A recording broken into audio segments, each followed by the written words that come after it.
sit up a little. Need a booster seat? I need a booster seat. Good afternoon. Before we can take their seats, we can get started with the afternoon session.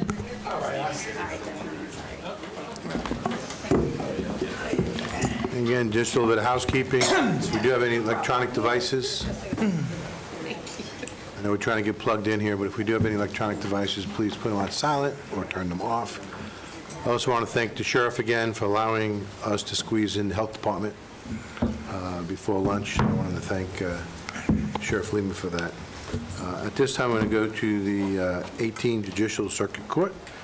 Judge Luxon. Judge.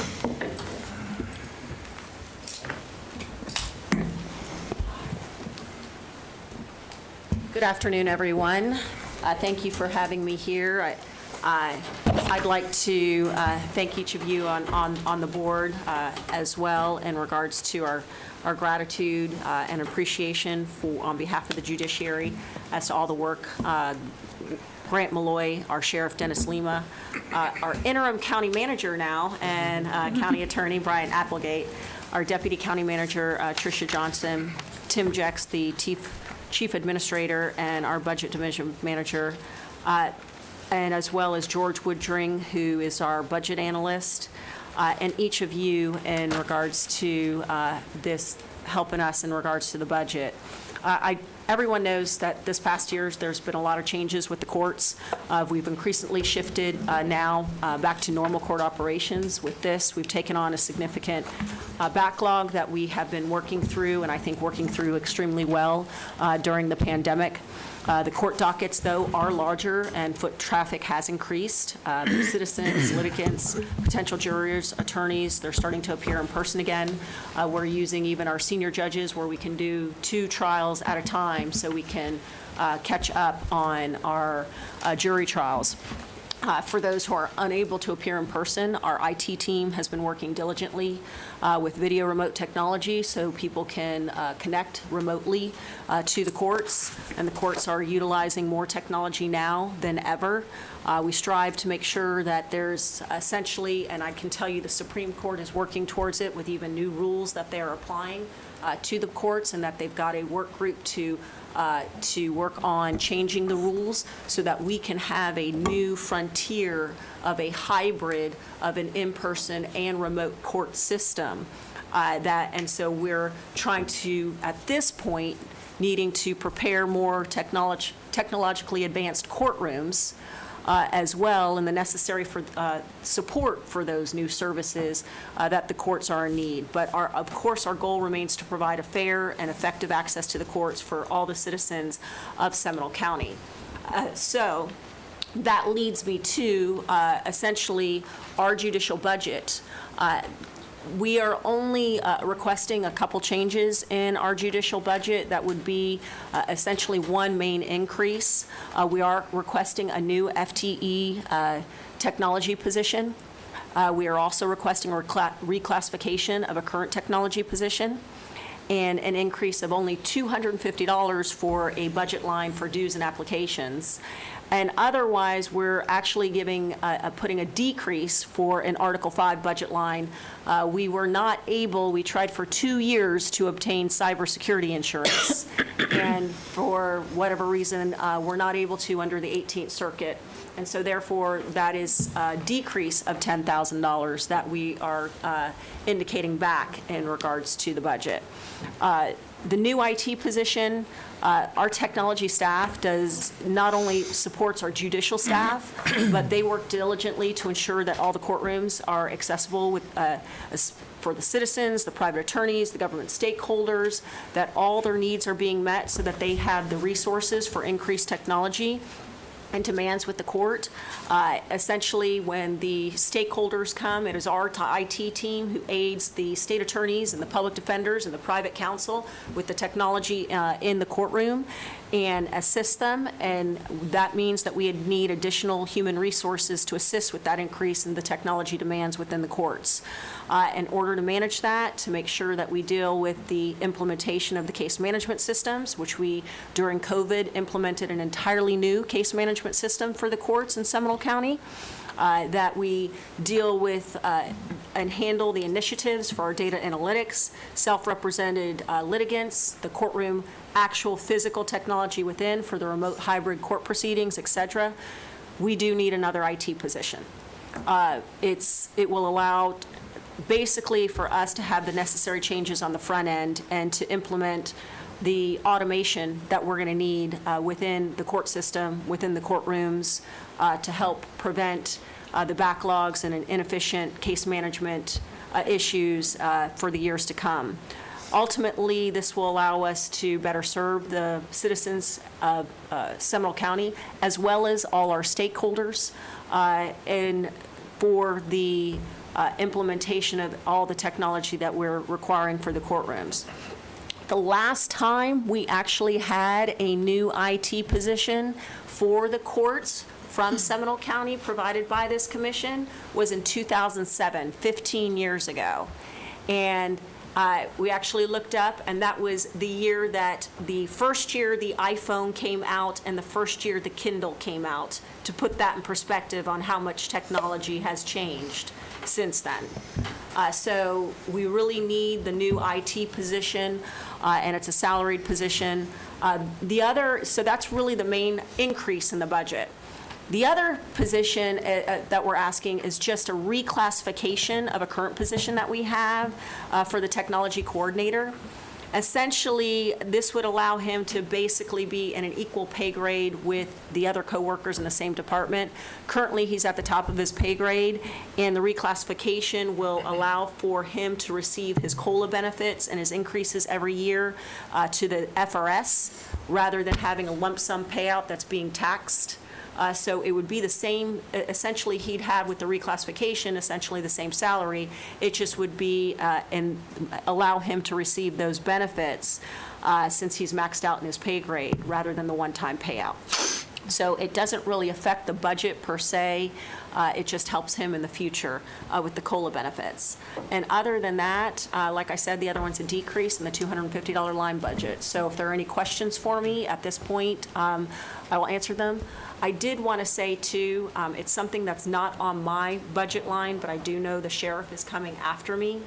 I've come before this committee to discuss mental health and addiction. The courts right now do not have at all a juvenile Baker Act or Marchman facility in Seminole County at all.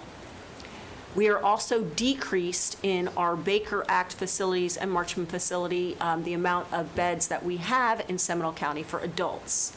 I had to go to the Supreme Court, Florida Supreme Court Chief Justice, to request permission for a cross-jurisdictional administrative order, and also, of course, with the acceptance and approval of Lisa Munyon, the Chief Judge in the Ninth Judicial Circuit, to allow them to handle the Baker Acts and Marchmans that are getting shipped to Orange County, because we also do not have the magistrates to be able to cover both Seminole County and go to Orange County facilities, because they have to appear at the facilities in person. That is only until July. So that's something that I wanted to bring up, that I was able to receive that with the request that I made. So that's something completely separate. But just to allow you all, because I've been working with the sheriff on trying to at least educate the possible stakeholders who may be involved in supplying facilities to Seminole County, so they're aware of the type of requirements that may be needed for Baker Acts and Marchman, so that they may better aid the court. But that's just something I wanted to inform the commission on, because I do know that may be an ask that may be provided by the sheriff as well, and I can entertain any questions on that as well. Thank you, Judge. Any questions from the board? Judge, just want to thank you for your hard work, and all the other judges for their hard work, and thank you for your leadership. Have a great day. Thank you for your time today. I appreciate it. At this time, we'll go to the Sheriff of Seminole County, Dennis Lima. Sheriff?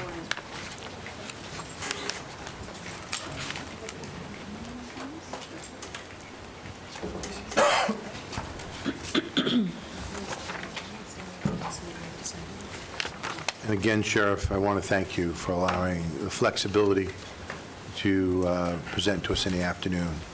and allow the Health Department to take your slot in the morning. Thank you.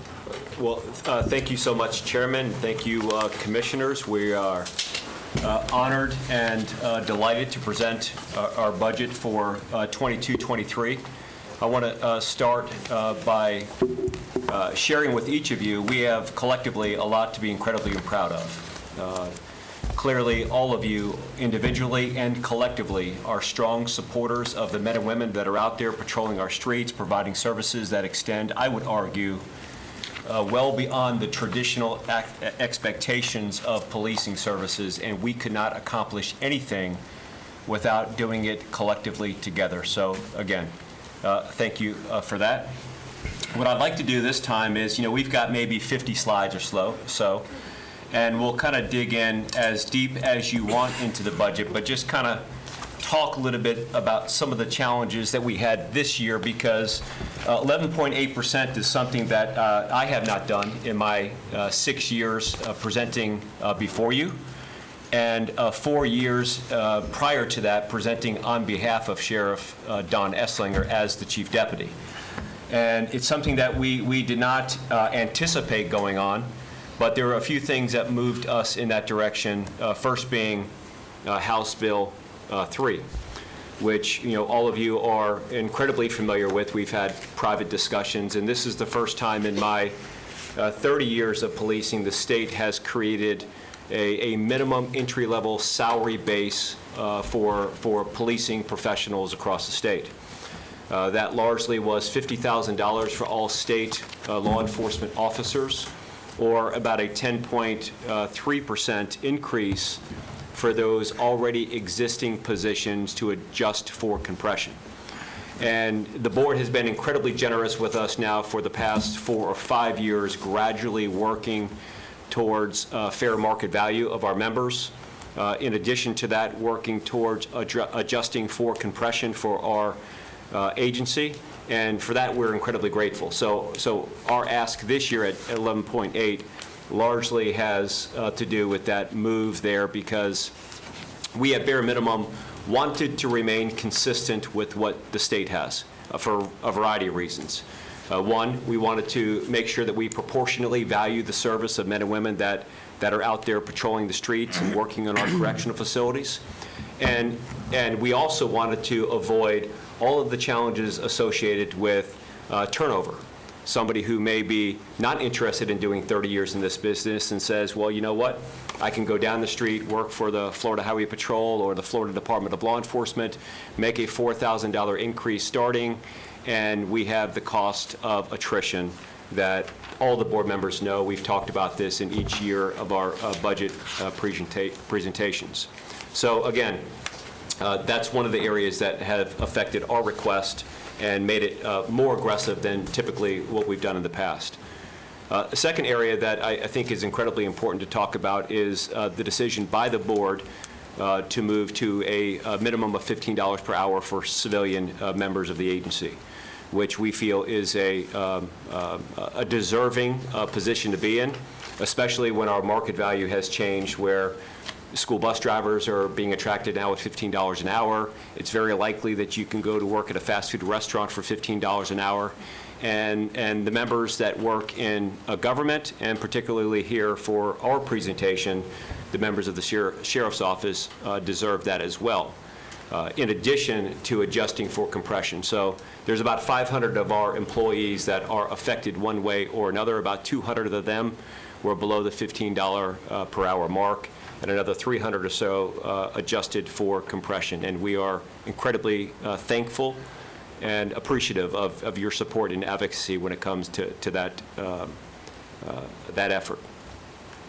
The next area, of course, inflation, and with a fleet of vehicles that is about 700 vehicles, the cost of gas that we budgeted for last year is not the cost of gas today. And we can get into a long debate of that, but inflation, again, affects all of our shops, all of our organizations, but with such a large agency with nearly 1,500 employees and 700 vehicles, that inflation is something that we experience firsthand. 10 years ago or so, moving on to the next, the technology, the largest ask of technology is 10 years ago or so. I think that many people in the public sector were incredibly fearful of cloud-based storage, especially when it came to criminal justice data, which originally moved us down the path to partner with company Panasonic to have body cameras, in-car dash cameras, and we realize now that that probably was not the best strategy at the time. It becomes incredibly expensive to buy data and store things locally, and we have built up a higher level of confidence in the cloud-based storage option, which has us now moving towards this leased cloud-based platform for our digital media, our evidence collection. The body cameras and in-car dash cameras, which, again, this board knows incredibly well how important transparency is, especially when it comes to policing.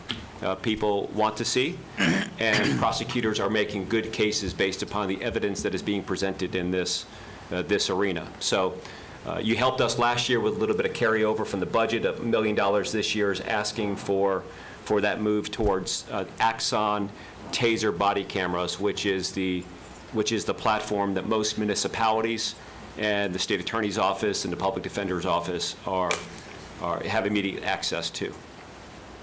Another area of the request is a $750,000 request, and we'll get into the details with this a little bit later, but it is for our child protective investigations. And as the board knows, you have worked incredibly closely with us to make sure that all allegations of abuse, neglect, or abandonment of children are investigated by members of the Seminole County Sheriff's Office.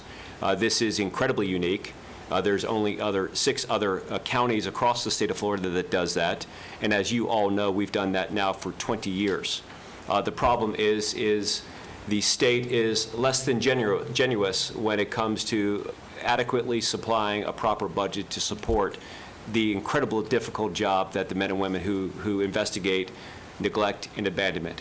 Those cases are up significantly, and compared not to just a COVID year, but they're up. Abuse and neglect are ranging 4,000 to 5,000 cases reported every single year. And the state has remained rather flat over the past 6 years, and there has not been much movement even prior to that. So collectively, we will have to lobby for proper adjustments, but $750,000 is in our budget for that. Another big ask that we will kind of get into greater detail is the helicopter replacement. The lifespan on our helicopters is about 10 years. Every 5 years, the aircraft, which is about a $4.5 million aircraft, has to go in for a service that costs millions of dollars. So what we typically do is, instead of putting the aircraft down for 6 months, sending the aircraft to Texas, we capitalize on the greater market value of the trade-in of the aircraft, purchase new aircrafts, and move forward. That is a $750,000 ask in this year's budget as we go forward. A couple things that I'd like to just kind of point out, just so we're all talking the same numbers here, is when we talk about the Sheriff's Office budget, that's a big number. It represents nearly 54% of the general fund budget. But to break that down, nearly 41%, actually 40.8% of the functions that we do as the Sheriff's Office are actually functions that are charged with the county. But because of the good working and collaborative working relationship, you have allowed us to provide those services. That's the running of the correctional facility, it's the juvenile detention center, it's the code enforcement, it's the county probation. So our numbers over the years have reflected this ongoing collaboration and relationship that has extended back. So again, the numbers of that is 40.8%. Are the responsibilities that are tasked with us, that are vested with the board. And again, we're incredibly grateful for that. But as we talk about our growth and the size of the budget, 59.2% are those responsibilities that I, as the constitutional sheriff, have charged with us, which represents 32.1% of the general fund budget for policing services, the traditional policing services, and then 22.1% of the general fund budget on things that the county would normally have.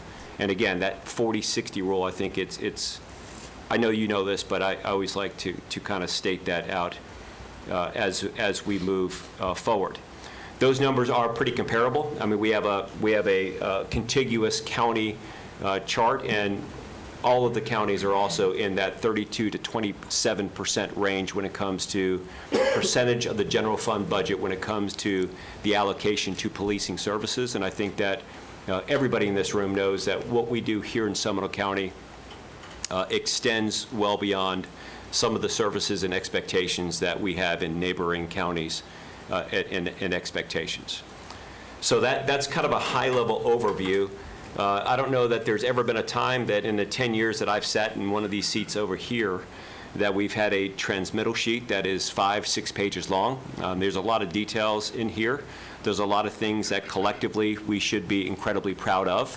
One is the external commitments that we have to continue to reduce crime. I'm proud to say that this year we've had a 15.5% reduction in reported crime, which makes the crime rate this year the lowest in the 110-year history of Seminole County. And again, that is not just a reflection of what the men and women of the Seminole County Sheriff's Office does. It's a reflection of what our governing body, our Board of County Commissioners, allows us to do. And mostly it's a reflection of what our citizens do when they come together with our government and our Sheriff's Office to reduce crime. That 15.5% drop is one thing. The other metrics that are included on the bottom of page 8 is about 4,700 arrests this year and about $1.5 million in property recovered. We talk about keeping crime low, and then we have a different approach that we've said many, many times, and I know you all agree with this, is crime is a symptom of another problem. And if we treat those underlying conditions that lead people down the path to commit crime in the first place, we make our community safer and ultimately a better place. And again, I think that we've done that with our partnership with the Hope and Healing Center. Your generosity to allocate that building, give that building to Advent Health, to support Advent Health has created a national wave and national momentum that other people are now investing in. As you know, Walmart came in and gave a $500,000 commitment and pledged to come back every single year after that with a $250,000 gift each year. Organizations like the local Rotaries, Leadership Seminole have raised tens of thousands of dollars. Fundraising effort with Leadership Seminole brought in $85,000 alone. We've had $1.2 million from the Florida legislature, and just a couple of weeks ago, we took receipt of a $400,000 federal appropriation from Congresswoman Stephanie Murphy. So we have a bipartisan support. People are putting their money where their mouth is, and all parties are coming together, representing what government should work and should look like. And of course, Bryant and his team have been working with us on multiple district lawsuit settlement, and we're front and center on state settlement discussions. I say all that because, you know, when I say it's gaining national attention and significance, I had a 30-minute conversation just 3 or 4 days ago with Merrick Garland about our programs and our interests. On that same day, I had a conversation with the administrator of the DEA that says, you know what, Seminole County was the first county to step up and actually hold drug dealers accountable while at the same time getting people clean and breaking the addiction. So a lot of work in that space. The second part, and this is not a political statement, it's a matter of fact, is we face unprecedented mental health crisis like never before. We had a problem even before now, but COVID and not going to school, wearing face masks, do all of those things that history will play out, whether or not those decisions were right or wrong, has had a negative consequence when it comes to one's mental health. I give the example of, you know, our 16-year-olds who are now 18-year-olds leaving into the workforce, going off to the universities, going into the military, sometimes have the cognitive development of a 15 or 16-year-old because there's something that just happens between 16 and 18 that helps us develop socially. Having your girlfriend or boyfriend turn you down at a lunchroom table in front of others, or having a challenge with the popular kids at school turning you away and walking away. You know, that is an opportunity for mom and dad or whoever the caregiver is to kind of walk a young person through that. But not having that opportunity, not going and engaging this type of environment has created unintended consequences. And this is why the most recent numbers that we see show that 25% of youth have seriously contemplated suicide in the last 2 years. That's 1 out of every 4. You think about how horrific those numbers are. And in Seminole County alone, we've had nearly 3,500 what we call Baker Acts. Baker Act is an involuntary admission for mental health treatment. And many of these folks are coming in and out of our system. A high percentage of them are not receiving the services that they need. So for you to partner with the municipalities and make an investment in this $9 million expanded mental health effort and this expanded partnership with Advent Health quite literally will save lives. And there's nobody on this side of the table that can do it without the support and love and appreciation and priority for the folks on that side of the table. And again, I thank you greatly for all that you do there. I take my responsibilities to Florida State Statute 30.49 very seriously, and that is that I will submit a real and reasonable and meaningful budget to secure the safe and effective operations of the Sheriff's Office. That is what we've submitted now. Our internal agency priorities continue to be, and these are not new, pay and compensation, that you've worked very closely with us in that regard. Staffing, and we have about 80 vacancies throughout the Sheriff's Office. Very few vacancies in our enforcement patrol ranks, but what has become incredibly difficult over the past 2 years is keeping our civilian staff employed. Once upon a time, we were able to interview people who may come in through the door and say, I want to be a deputy sheriff. And if they did not interview to the point where we felt comfortable that this position was good for them or it was something that they could jump into immediately, we've always had options in the past to say, we like you, we think that you would make a great addition to the Seminole County Sheriff's Office, but it may work to your benefit to get a couple of years of experience and then rotate and go through the academy. So although we're not going to sponsor you right now to be a deputy sheriff, we would like to offer you a position in our communication center or a civilian position within our ranks, or sometimes, corrections positions.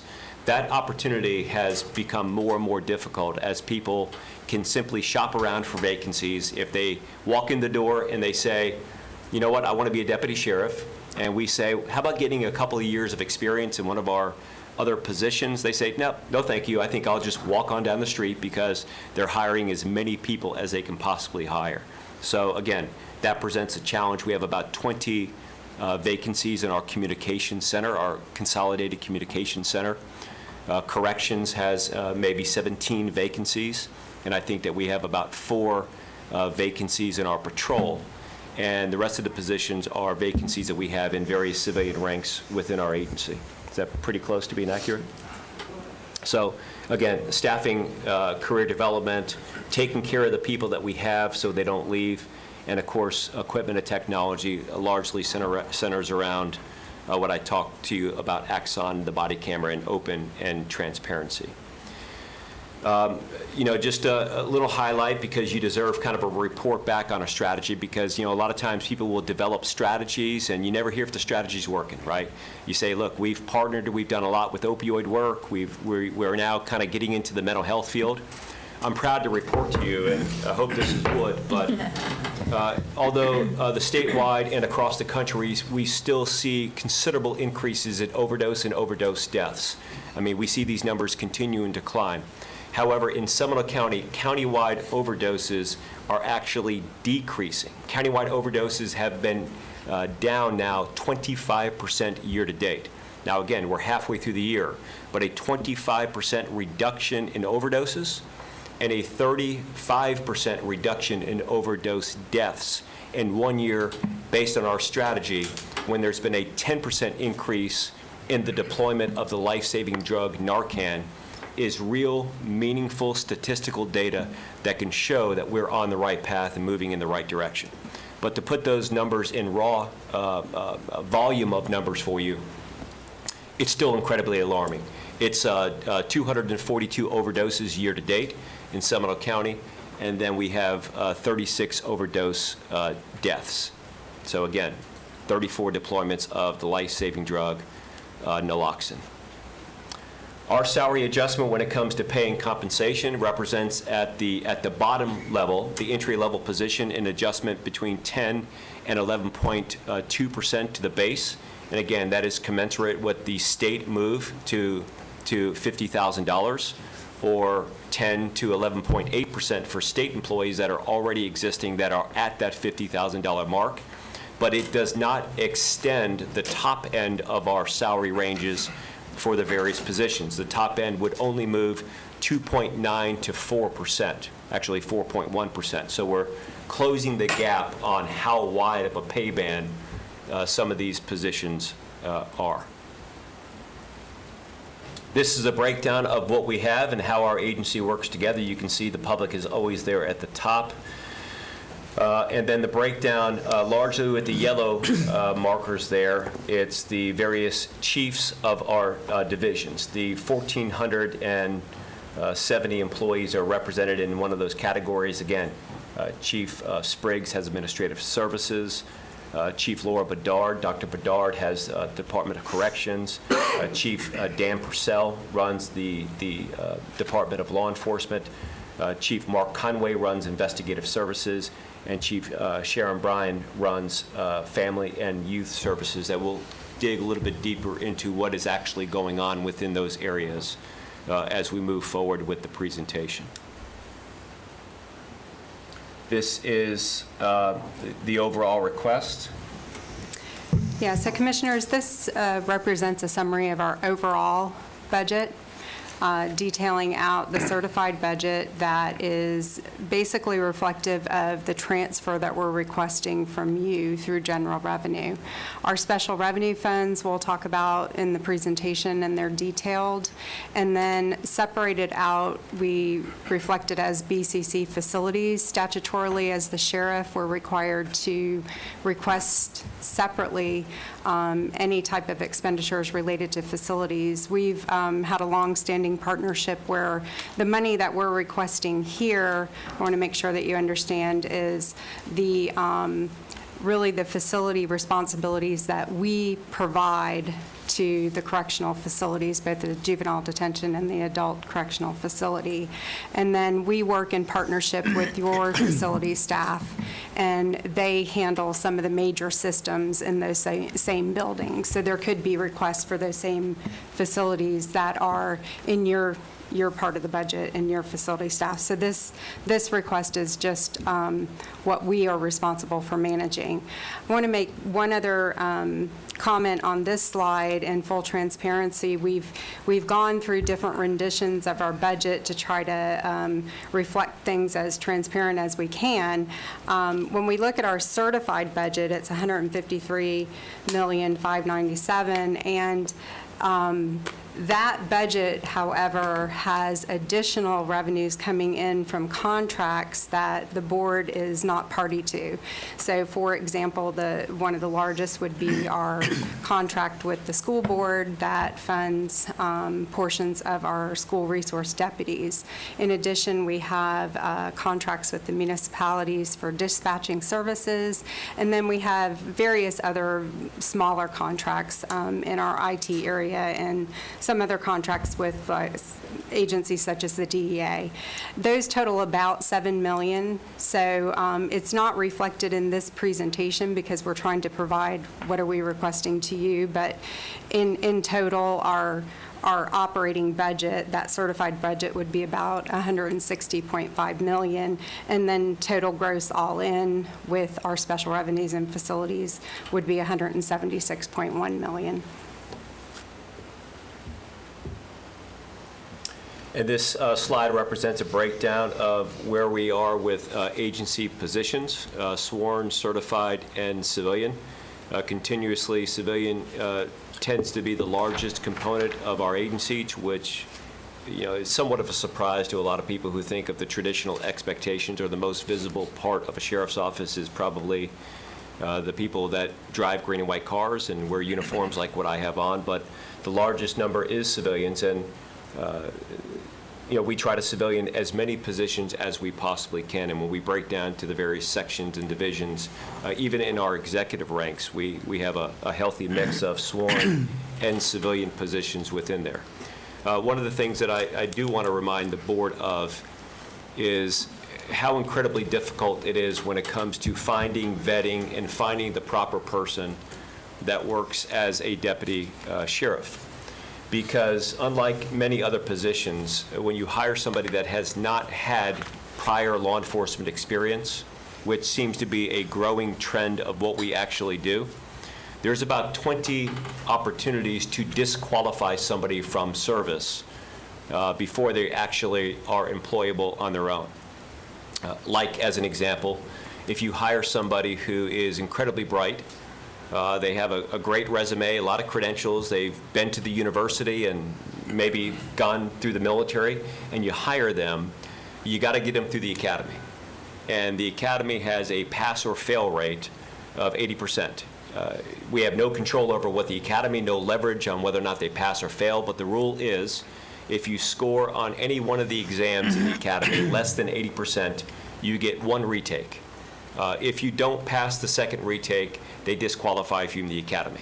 So you can see that if you're 4, 5, 6 months into the academy and you pass everything, but it comes to the legal portion of it, and you just get a 75%, and you retake and you don't get that 80%, you're ultimately gone from the ranks. And I think that when it comes to hiring people, you look for intelligence, you look for the ability to anticipate around the corner, but in this business, you're looking for smart people who also possess courage, who also are physically fit, who are also able to shoot well, because there's about 20 opportunities to lose an investment. And once upon a time, that was never as critical as it is now, because you would hire people that had all of those credentials already, meaning that they had already been through the academy. They had already worked for another agency. They had already kind of tested their experience and training by the time you got them. We have a washout rate probably of 30% of the people who we hire that just never make it to the day that they're released out in the car by themselves. And that becomes a pretty costly proposition when the fully loaded deputy sheriff is about $140,000 a year. This is equipment and vehicle and training. It's about $140,000 a year. And you can imagine the level of disappointment if you get that person through 7 months and then because of not passing the state requirement, they're out there. So recruitment and retention and properly vetting people is so incredibly important. Another thing about this 1,470 is there has been no growth in our operation aside from when the Marjorie Stoneman Douglas bill was passed. We had already collectively moved with our partnership with the school board and our partnership with the Board of County Commissioners to ensure that we had a dedicated, professionally trained law enforcement officer on every campus. And the only growth here with these numbers is the expansion of consolidated dispatch, taking on Winter Springs to be a part of that. And I don't believe that there's anything else, no new positions here other than those that are under like special revenue Yeah. and other contracts. So we have various contracts with various agencies, and like the sheriff said, dispatch contracts accounts for about 36 positions. School resource deputies with our partnership with the school board counts for covering in full about 21 positions, where we dual fund 26 of those, and then the school board picks up 8 at 100%. And then we do have various other small contracts with other law enforcement groups that cover some positions. So you'll see positions added and deleted year to year, and it's a lot to do with our contractual side.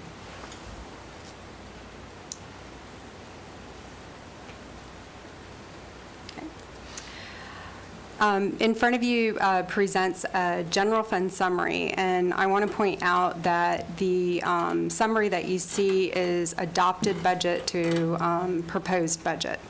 So we did last year, and I point this out, and I'll get into it a little bit more when we go over the line item details. We did have a carry forward into the '22 budget. And what that did is it included some of the CARES Act money that had really mitigated some of our inflationary cost supply increases, especially like in correctional medical and some of our general supply area. So some of the increases that you see in our operating expenses, which in total is 17.1, and we'll drill down, we're already experiencing in '22, so it's not something that we're not paying today. We just had some extra carry forward money last year that kind of offset that, so we didn't come back and say, we need more money to be able to operate.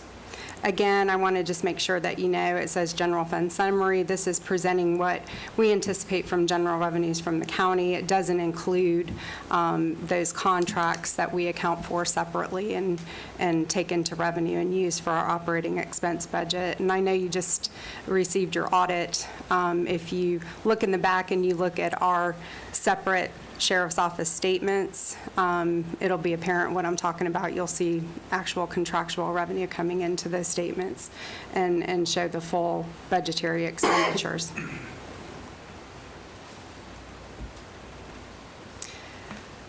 I wasn't going to get into a lot of detail today. I think typically with BCC facilities, we have been very fortunate that this board has provided us with $975,000 annually since back in 2017-18, and that was mainly to do improvements to the correctional facility. And we have a lot of projects that have been completed since that date, and we have a lot of projects that are still in process.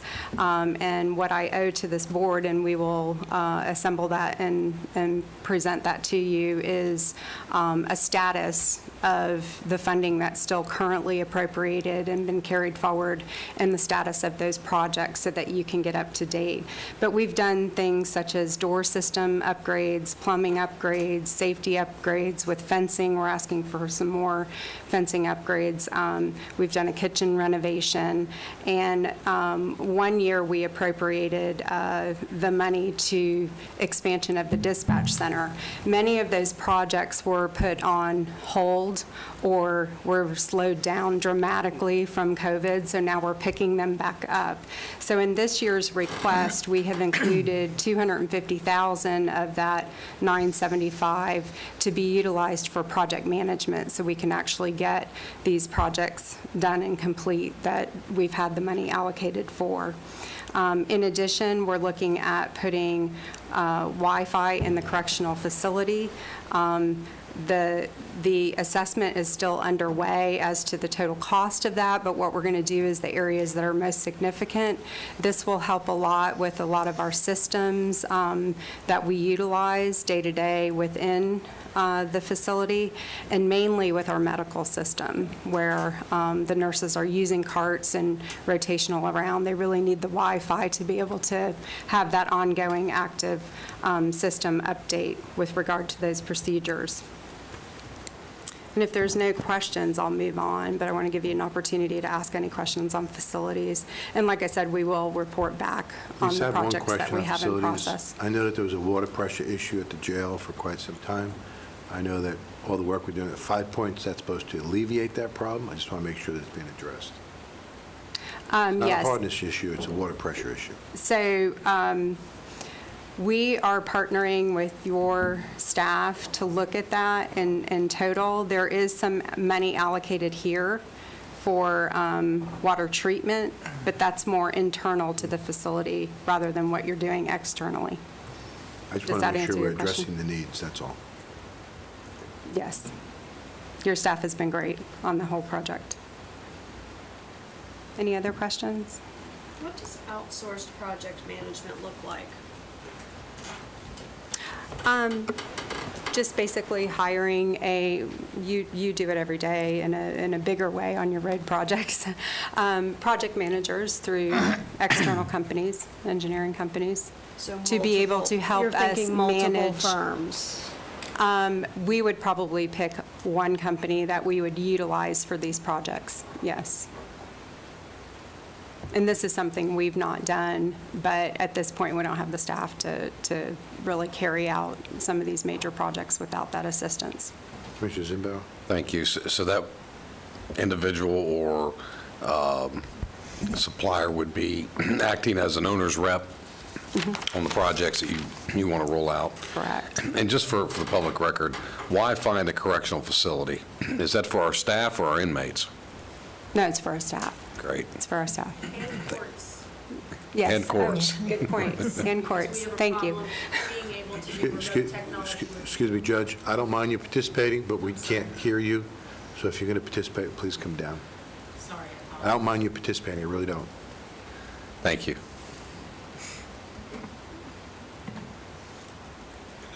Judge Rexley there, as the chief judge, was just saying that in addition to our staff, also the courts that are going on the inside of our facilities as well, which is an important part of it.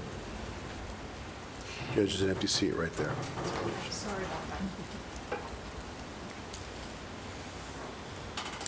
One of the things, if you don't mind, I'm sorry, one of the things I had stated is the remote technology aspect.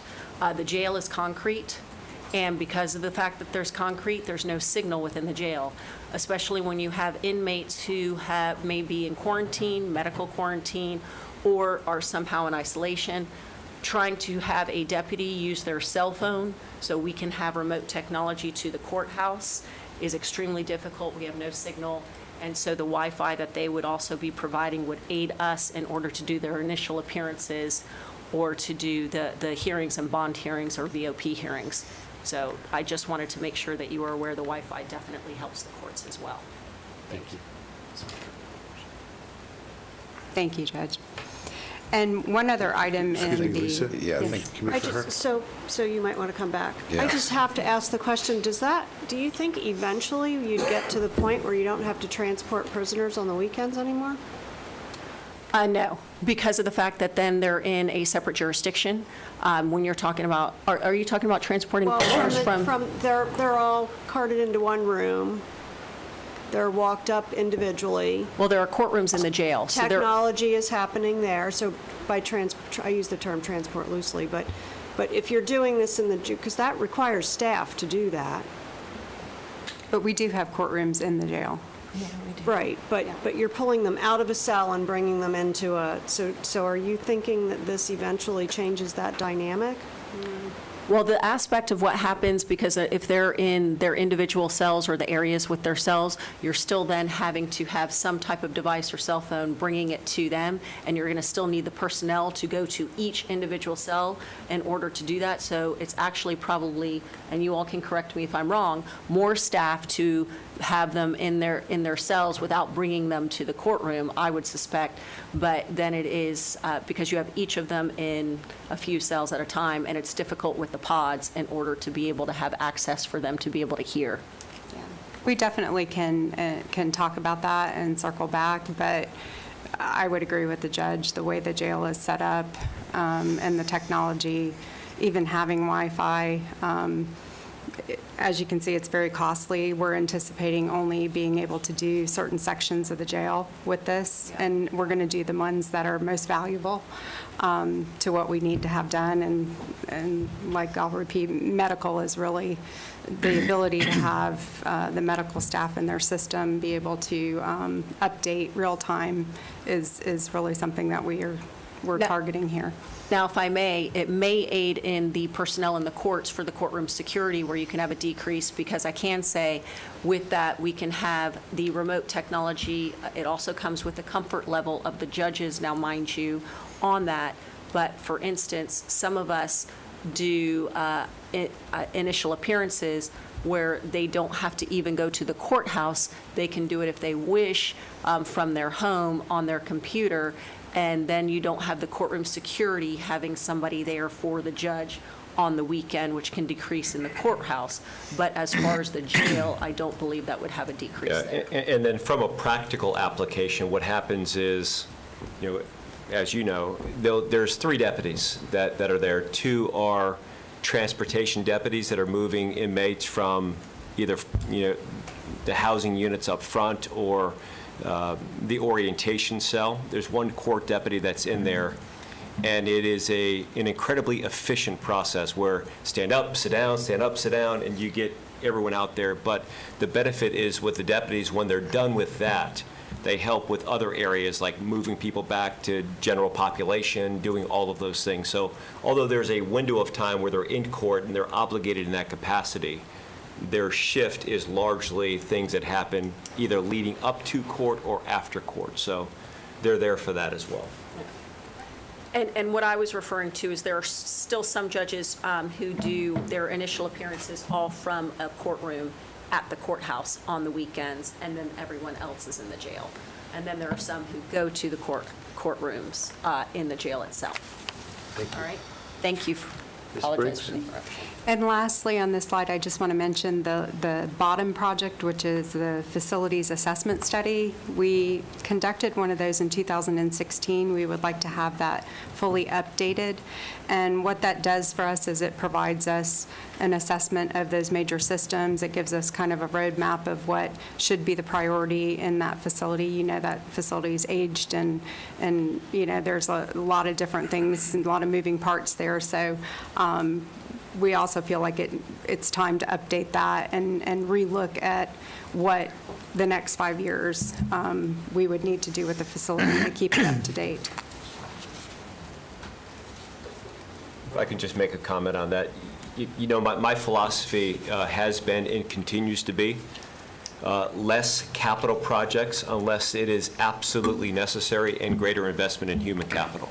So there is no request for buildings that we don't need or anything like that expanding. I've actually said that some of the buildings that we have over the past few years, I wanted to downsize, have a less of a global square footage footprint in an effort to invest in the people who are doing the job. So I think for 4 years now, that's one of the things that I've been saying, and I know I've had individual conversations with you guys about it as well. Less individual private offices and those spaces, and more into the men and women that are actually making this thing happen for us. So these projects are like, look, we're not getting plumbing into the correctional facility, or the doors in the correctional facility are not working properly, which are all, as scary as they sound, sometimes challenges that we face.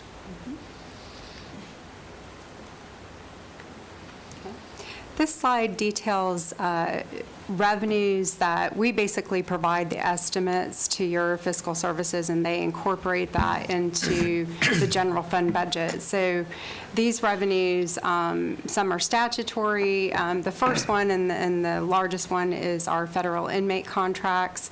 We've budgeted that flat this year, and it is cyclical. It goes up and down based on how many federal inmates we do house. So we get a per diem rate, but we are happy to report that as of January 1st of '22, our rate was substantially increased by 44% from $73.50 per diem to $106 per diem. So we didn't budget any type of increase because, quite honestly, the amount of federal inmates that we've been housing has decreased, especially over the COVID period of time. So we'll monitor that, but that is a source of revenue that we bring in, and it is really minimal cost in the correctional facility for us to do that, and that does generate money for you all. But I just want to make sure that you understand that we really have no control over how many inmates. Sometimes that population can be as high as 100 steadily. Sometimes it's down at 50. So, but we do know with the increase in the rate that revenue should hold true.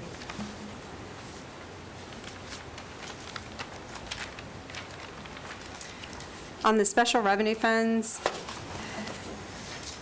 these are all special revenue funds that are specific to the sheriff, so we account for them separately. Our Child Protective Services contract is the largest of those special revenue funds at $4.8 million. And as the sheriff mentioned before, it's remained flat for many years, and now we have the challenge of supplementing that with general fund.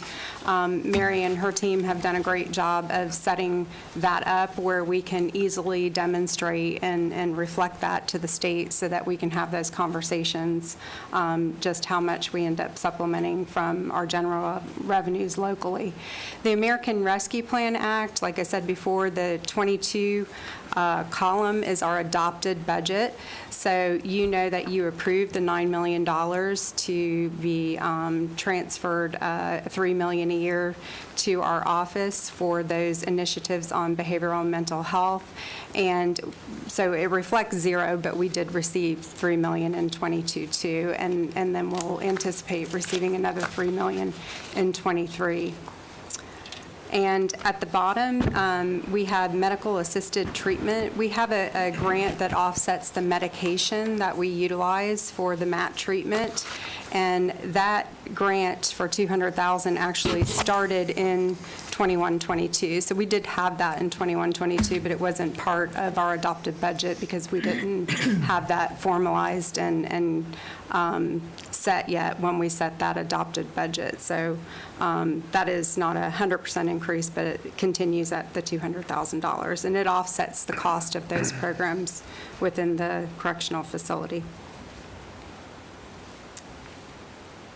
On the next page, we detail these are transfers from county special revenue funds. So you have consistently for, I think we're going on 10 years now, transferred $425,000 out of your 911 fee fund. That goes to help offset or supplement the costs that we have within our communications center for the initial call take, which is the 911 actual operators who answer the phone when you call 911. And then, of course, the county has placed the teen court program with us, and our police educational fund is fees from the court that we use to supplement our training costs.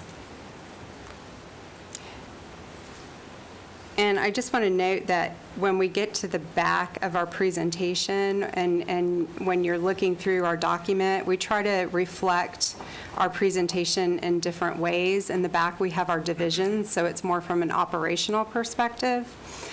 And when you look at those pages, the cost that's shown on those pages is our certified budget, so it's what you're supplementing through general fund.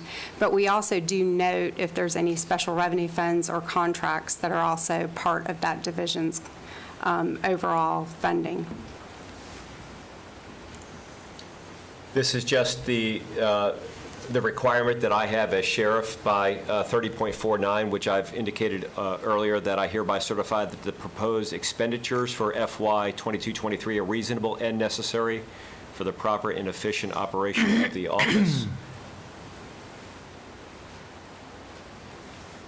And this just breaks down our certified budget, puts the perspective of what the sheriff said. We're people doing the service, and the majority of our budget is personnel services. I do want to point out, however, that traditionally our personnel services is 85% or greater of our budget.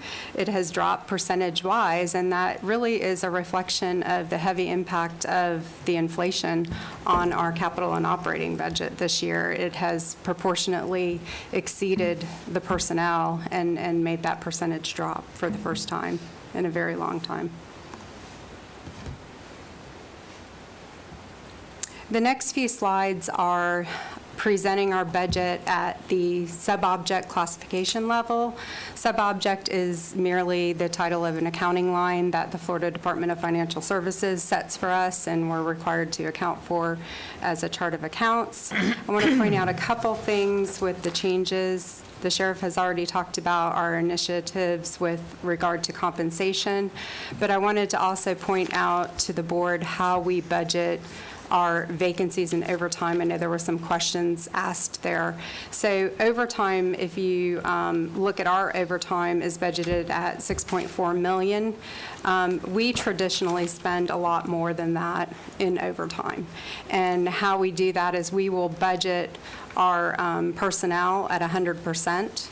In the top salary and wages line. And as vacancies are occurring, which the sheriff talked about earlier, we have about 80 right now, and we're incurring overtime to offset those vacancies. basically, that vacancy money that's in the salary and wages offsets the increase that we will have as a result of vacancies in the overtime line, if that makes sense. So traditionally, we will have a vacancy rate. We don't budget the vacancy rate. We actually just reduce the overtime that we budget. And we have had a tremendous success with our health insurance. So for probably 6 years in a row right now, we've had healthy reserves. We've had good experience within our insurance fund. So we, again, will have that remaining relatively flat going into this. Workers' compensation, same thing. We've had pretty good luck over the last few years with having flat rates and maintaining those. Retirement contributions, you face some of the same things I'm going to point out in our budget with regard to your staff. This year, the legislature did increase the pension contributions pretty substantially. For high risk, it was a 7.5% increase. For regular risk, it was 10%. For us, that $2.6 million increase, 1.1 million of it is a result of the increase in rates versus the increase in compensation levels.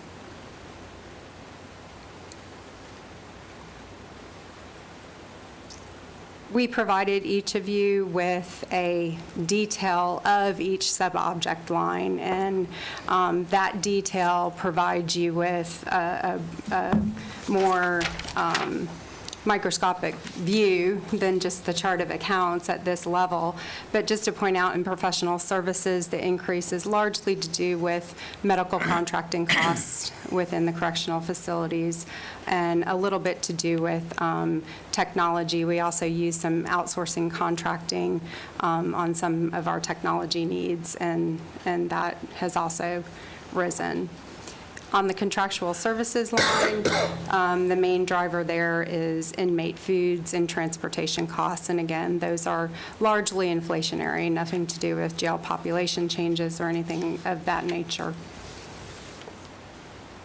At the bottom, rental and leases, about $120,000 of that increase is really related to the Child Protective Services portion that we're now absorbing within general fund.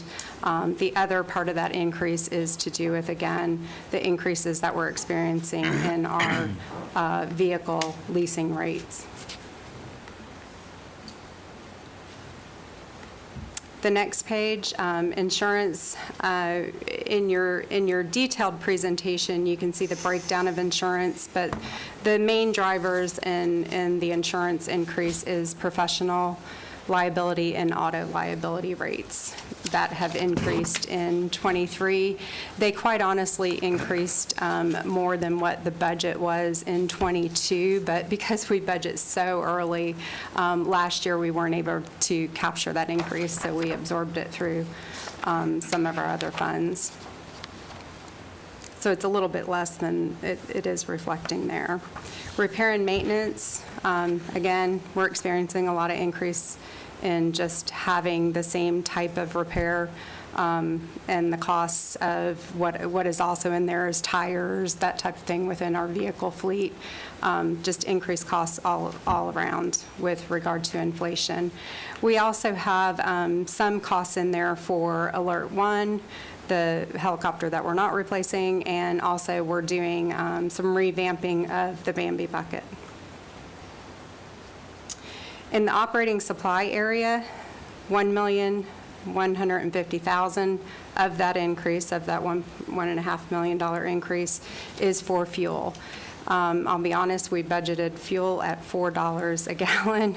We seem to be approaching that. Of course, we're paying tax exempt, so ours is a little different than you see on the news, but we budget 52,000 gallons a year. It's at $4 a gallon. We're hoping that, that doesn't become a factor, but 1.1 million is for gas. On capital outlay, again, on the sheet that we provided you, it broke it down. I think the sheriff has already talked about the big drivers there. That is $750,000 for replacement of Alert 2. That assumes that we do some type of lease purchase financing, which was what we've traditionally done when we've replaced our helicopters. We typically will do that financing for 8 to 10 years, but oftentimes if we have money toward the end of the year, Mary and her team will pay down that debt a lot sooner than that debt is taken out. And as the sheriff mentioned before, we have our digital evidence system incorporated into that number.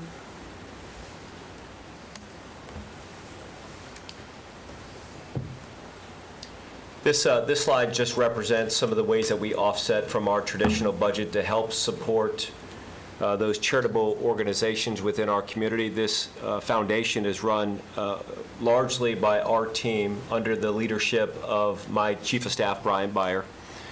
And these are all organizations and opportunities that you are also very familiar with. It's the Christmas Village, it's the Shop with the Sheriff event, it's the Halloween Spooktacular. Our Police Athletic League runs through this 501c3 with our various boards. Moving next to law enforcement accreditation. It is one thing to see all of those icons, but those icons represent 8 various law enforcement accreditations to ensure that we hold to the best standards in the profession. It's 2 law enforcement, both state and national law enforcement, state and national corrections, and then communications, our medical department, our forensics lab, and our aviation are also represented there with those icons. But that's something to be incredibly proud of with that. These next slides are kind of a breakdown of our various sections and divisions, because I always feel it's incredibly important to know, you see the high level number, but to break down by division what is actually going on. So we'll go through these slides pretty quickly, starting with the Office of Sheriff. This is my executive office. Under Sheriff Lou Tomio is here. This is the chiefs that I have, Chief of Staff Brian Beyer, but you'll see there's a total of 9 people that work in the Office of Sheriff. 9 full-time, 6 actually are civilians, and 3 are sworn in that position. A lot of times people are surprised to learn that. Office of General Counsel, which you can see we have 5 civilians. We have 1 general counsel, that's our general attorney, with 2 assistant general counsels, and they not only support the efforts of the sheriff's office, but they when requested, work with the various city attorneys on matters of common interest, right, when it comes to public safety. So, again, there's a paralegal, there's support positions, but they are incredibly busy for an operation our size working within there. I talked a little bit about some of the hazards that we face with the elimination of people going down the path because they don't qualify, they're not the most physically fit, or they may not be the best shooter, and they have sometimes struggle with our academic tests. But our professional development section works incredibly hard to make sure that all of our members are prepared.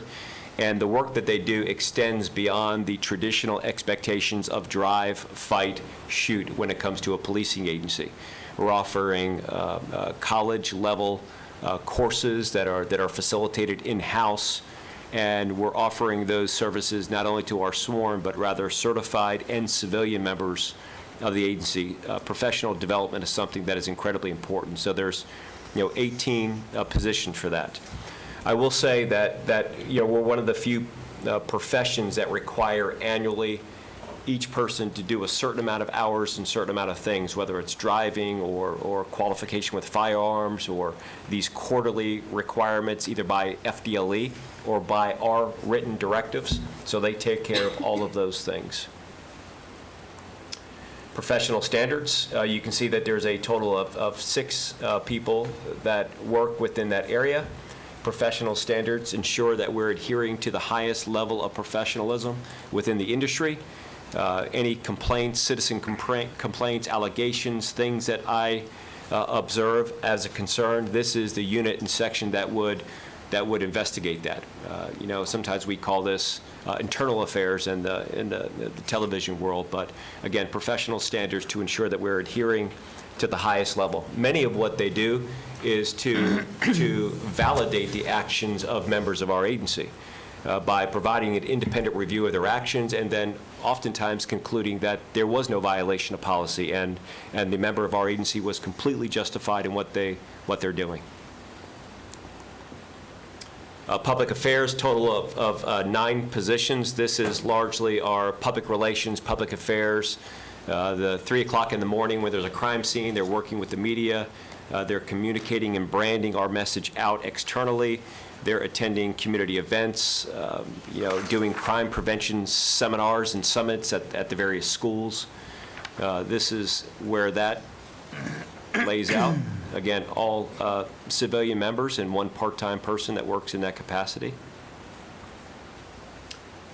Fiscal services, which, look, this presentation is a reflection of some of the work that they do, but every single day they have this responsibility to ensure that we remain fiscally conservative, but yet we're investing all of our resources, time, effort, and energy and finances towards accomplishing our internal and external vision. And again, they work incredibly hard to not only maintain that, but to maintain good, solid, effective relations with county staff and other people so that we're operating with a level of transparency and integrity when it comes to that. I mean, it's incredibly important. We're dealing with a lot of money. But in addition to that, we've got payroll, we've got all of these benefit packages that have been moved to those areas of responsibility within our agency as well. And one of the things that I want to comment here, just to make sure you're clear on how we, some of these internal support services in the next few slides, we do not allocate them out to the divisions for full costing. I know that's something that the county used to do, probably still does, so ours are central. So this is a loaded all-in with material supply, purchasing, those type of thing. And when you see building and fleet, those are the same. And again, the same narrative with building services. Every time you turn around, we're working on a new project, a new initiative. There's, whether it's, outfitting the Advent Health facilities to make sure that we can do substance use disorder treatment or a new mental health facility, or if it's just kind of a relocation of one of our operations because we feel it's a better access to the people. This is the group that was working constantly to ensure that these projects, special projects, are taken care of, all civilian members there. Fleet services, we talked about the size of our fleet. There's 7 civilian and 1 sworn member of our fleet services. We have a fleet of nearly 700 vehicles, and the maintenance, we do a lot of those maintenance projects in-house. We've brought people in to save money, so preventative maintenance, a lot of the things as far as lighting and all of those functions we can now do on the inside. And for a fleet our size, having 8 people work on more than 700 vehicles that are running their wheels off around the clock is so incredibly important, and we try to remain lean there as we can. Human resources and recruitment. Again, HR function, typical HR function of any agency our size, nearly 1,500 employees. But again, the demands here have completely shifted, specifically when it comes to the processing of applicants. We've had probably, not just us, but across the country, 5 times the turnover rate that we did 20 years ago. Once upon a time, people would come into this business and do 20 or 30 years. Now they're coming in, they're doing 5 or 6 years. We're teaching them how to fly helicopters, forensically examine computers, and they're going out to the private sector and making, 2-3 times the money that they can make in the public sector. But we're proud of them, but it has been increasingly demanding within those areas of responsibility. Technology solutions, many years ago, we've discussed this, that we've invested in people instead of $1 million off-the-shelf computer program packages that you risk the hazards of them upcharging you every couple of years. So we write most of our programs in-house, whether it's Tucson or Cafe, and we share that with our various local municipalities because it serves a vested interest to the overall global policing effort in our county. back on that for a moment, and these are incredibly bright people that literally, if it wasn't because of their heart of service, they are well underpaid for the work that they do. They could walk out with that talent in the private sector and double their salary easily.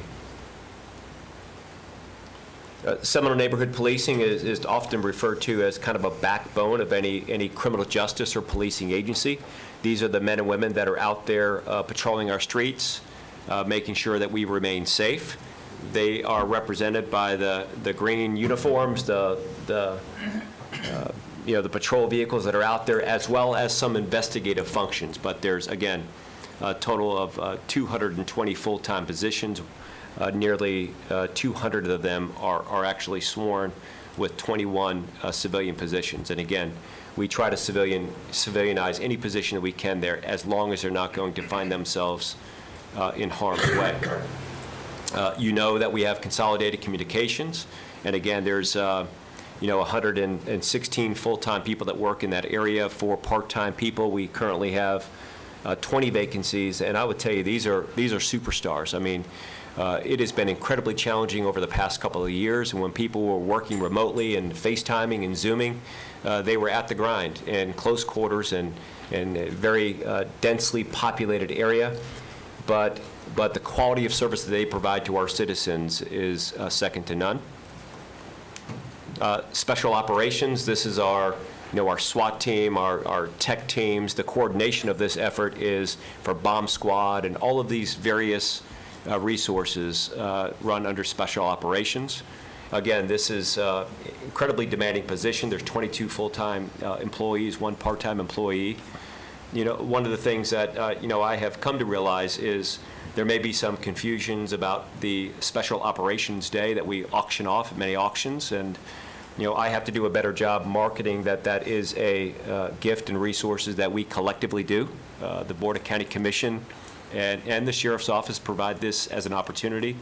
But what we do is we bring them in during times that our SWAT team and the aviation team are required to have training hours. And we do this function to meet the requirement and expectation of their training hours. And it's not lost on me for a moment that this auction item is something that we are all collectively auctioning off, and I will make sure that I'm clear about the marketing and branding of that partnership and relationship, and give you the factual information to explain why are we running a helicopter around for an $800 gift, which sometimes becomes a $12,000 gift, but I'll be mindful of that in the future. DIS is our investigative services area. This is typically you'll see like our major crimes, our serious crimes that our detectives are going out and following up. You'll see that there's 21 full-time positions. There's AutoCAT, there's economic crimes, there's, again, major crimes against citizens that is worked through there. Our forensics services area, again, 19 full-time, all civilians. Some of our civilian staff that work in our forensic services division are actually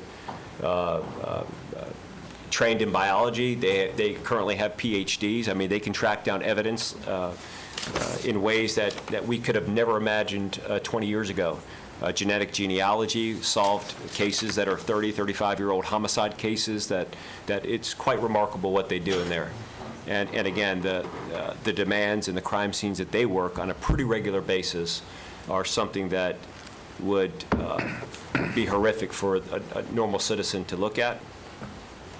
Our domestic security division, again, 37 members of our domestic security division. And you can imagine that in a post-9/11 world, the work that they do is becoming more and more demanding. Just like on Sunday, we were in conversations with leadership of our domestic security division, having direct conversations with the special agent in charge of the Buffalo field office, chief members of the executive staff of the FBI.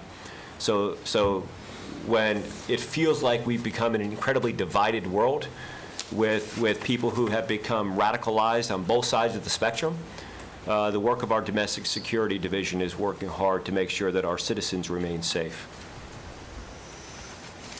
The new effort largely is something that you're very familiar with, but we've partnered together on this. It's the Drug Enforcement and Behavioral Services Division. You know the work that we're doing to provide substance use disorder treatment. all of the things that we're doing now with mental health is all under the umbrella of drug enforcement and behavioral services. You know the contributions that we're receiving from non-traditional sources to partner and to move down this path and join with us. And I am incredibly grateful to Advent Health and other partners that have been with us along the way, as well as Chief Judge Rex Seidler, who has embraced a concept to grow problem-solving courts. But I'll tell you, the work that we're doing in this space is literally saving lives. And I say the work we're doing, all of you and all of us, combined with everyone who has a vested interest in this, the harsh reality is the hard work still lies ahead for us when it comes to working within this space. But I shared with you the numbers of the 35% reduction in deaths, 25% reduction in overdoses. We're making a difference as we move forward with that. School safety, I think we continue to be a model when it comes to school safety and providing that. Again, there's not a month that goes by without a request from the Department of Education to talk about our model, what we do, and how we do it here in Seminole County. We felt from the beginning that the best way to collectively provide this service is with a dedicated, professionally trained law enforcement officer on every campus and not have to go down the path of guardian or any of those conversations. And we view the role of a school resource deputy or officer as extending well beyond just safety on campus. We know they're a direct resource to family, faculty, staff, and members. And partnership with my role with Casey DeSantis's Hope for Healing initiative and efforts, our team, as well as school board team, had a large role in creating what that now statewide curriculum is, and I'm incredibly proud of the relationship there. Family Services Division basically combines the Child Protective Services Division as well as Elder Services. I talked about more than 5,000 cases of abuse, neglect, or abandonment within Seminole County, and the cases of victimization against the elderly continue to rise, especially as when we become thrusted into the cyber presence where some people were not ready to move their life online. That creates other opportunities to victimize people. But again, Family Services Division, 17 full-time positions within that area, 15 sworn. Those sworn largely are people who are investigating criminally abuse, neglect, and abandonment, and that is of the elderly as well as juvenile. Moving to juvenile services. Again, we're the only county in the state of Florida that runs our own juvenile detention center. You guys had advocated and worked to accomplish that many, many years ago, and I'm incredibly grateful because for some kids that go to facilities, they become radicalized during their incarceration, and they come out worse off than when they went in. So the same concept and spirit that we can correct behavior of those that are incarcerated, we do that here, and I know you guys had to fight the state, and it was a long battle and journey, but it's the right move. There was a lawsuit. Yeah. There was a lawsuit. Yeah, lawsuit. Then we have our partnership with Seminole County Schools, where we run our own school here, Eugene Gregory Memorial Academy, for those kids that are being evicted and not suitable to go to public school system, where we continue to do that here at our office. And we still maintain a model program where in the first 30 days of any secretary in DCF or DJJ, in the first 30 days, one of the stops is to the Seminole County Sheriff's Office to spend a day to look at our juvenile justice programs. One of the highlights that I want to make on there is our SNAP program. Our SNAP program is incredibly unique to the Seminole County Sheriff's Office because there's not another policing agency in the state that is providing this cognitive behavioral therapy that retrains the way children think to avoid conflict. And again, has seen remarkable success to the point where we've expanded it now, not only from the older kids, but now focus on elementary school kids as well. And again, Sheriff Esslinger served last year as the board chair of that effort, but it's an incredible honor for us to do that and have the successes that we're having with that. Community corrections and community justice, and rehabilitation.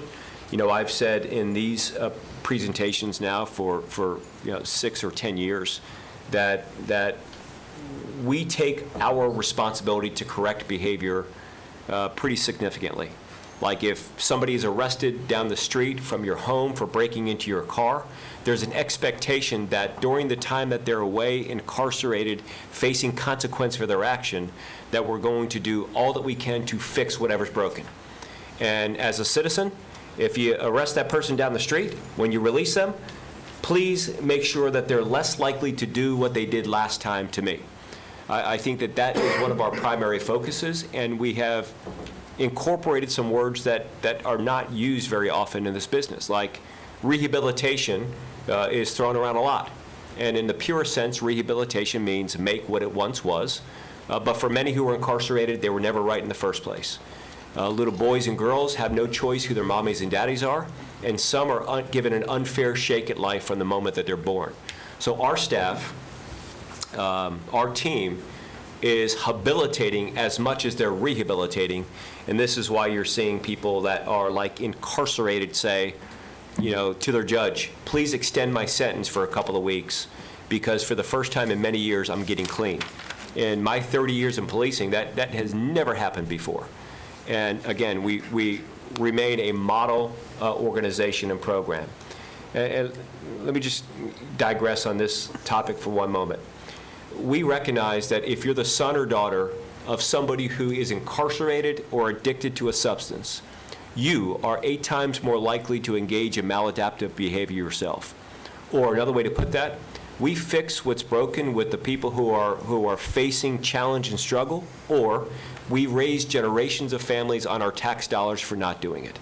This is why we fix it now, to get them out there, because if they're gainfully employed, they're not relying upon our tax dollars to raise them and generations of their family in the future. So again, what a wonderful opportunity while somebody's incarcerated, because that's when they get off their drugs, they find God, they want to steer their lives in the right direction. If we don't capitalize on that moment in time, then we're missing a huge opportunity.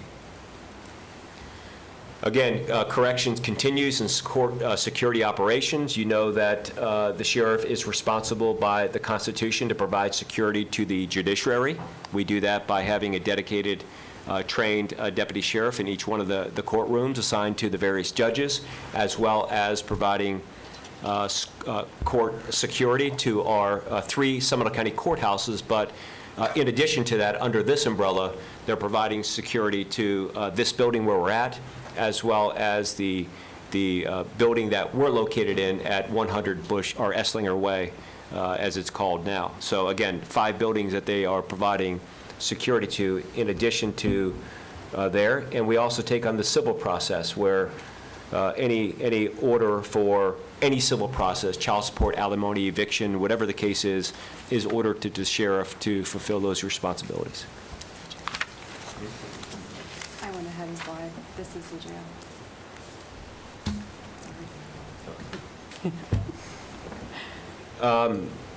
Well, yeah, we have to do intake release programs. Again, these are the various programs that you know very well. You can see a photograph of what's going on inside there, and it is very important to me that nobody views this as a fun process for inmates, right? Inmates have to face a consequence.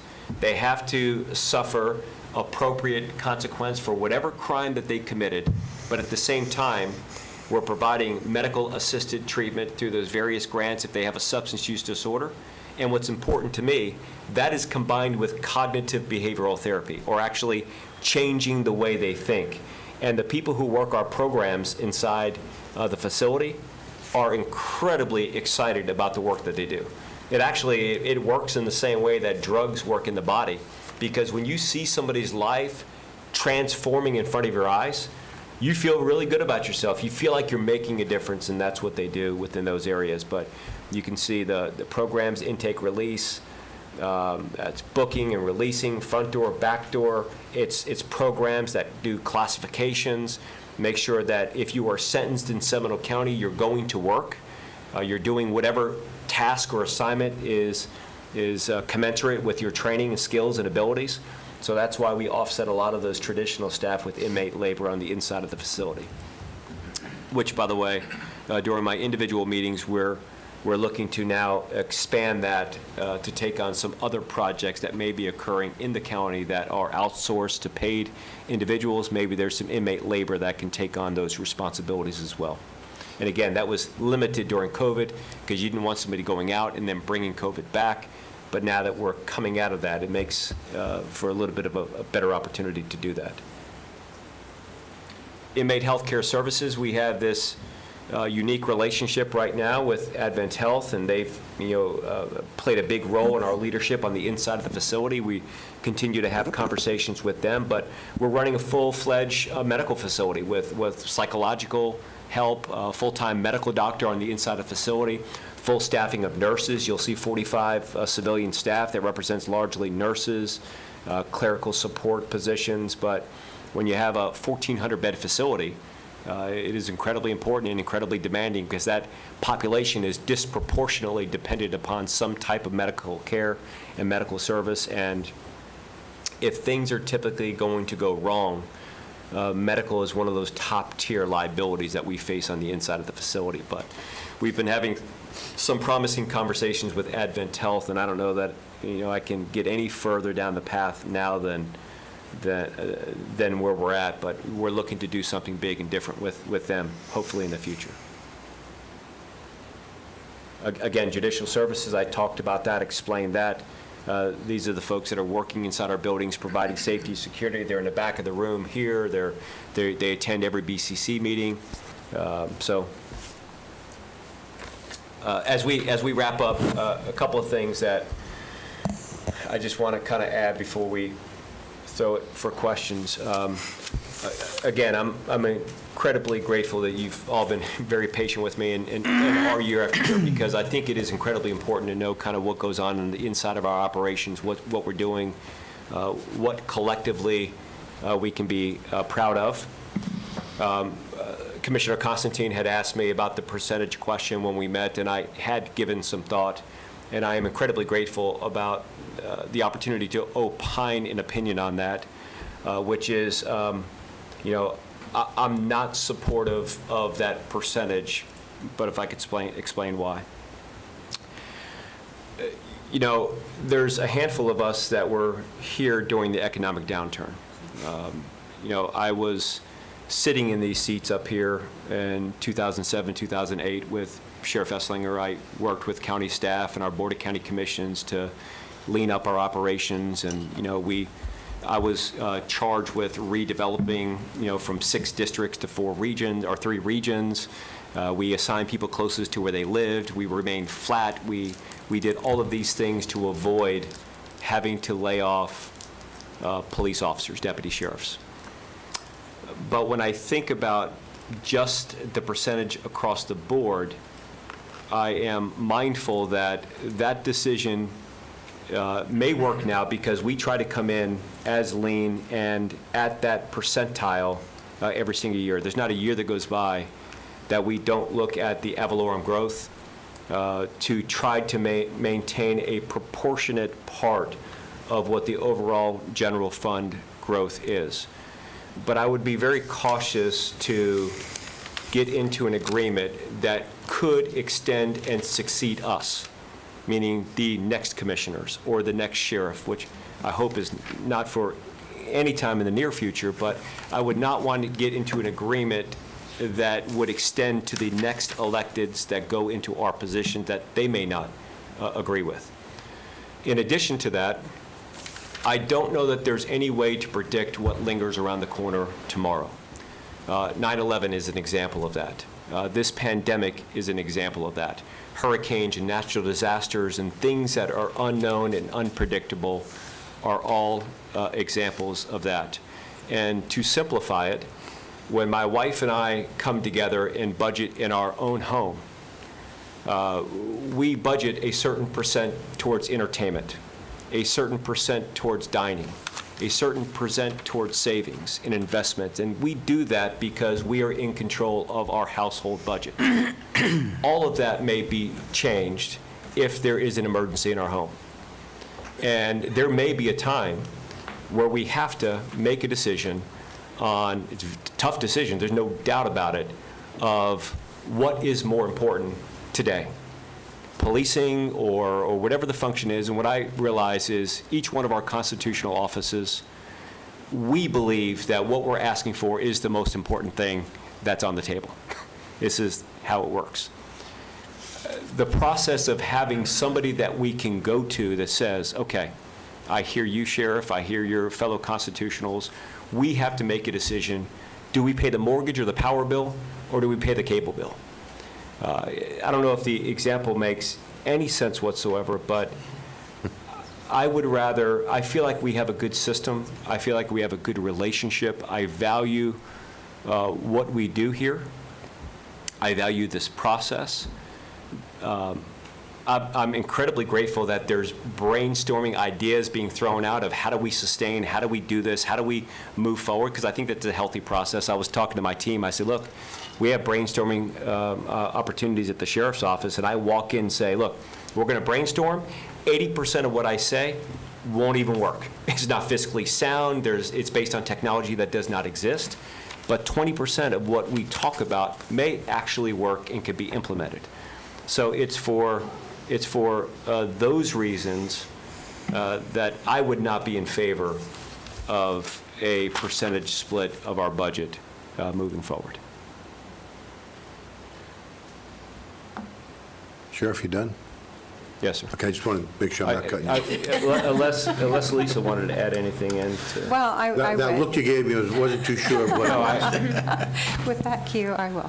Yes, I would like to add something, because internally, what we do, regardless of the decision made here or the discussions, is we have routinely looked at our proportion of general revenues, and we work with your staff to keep up on where revenues are.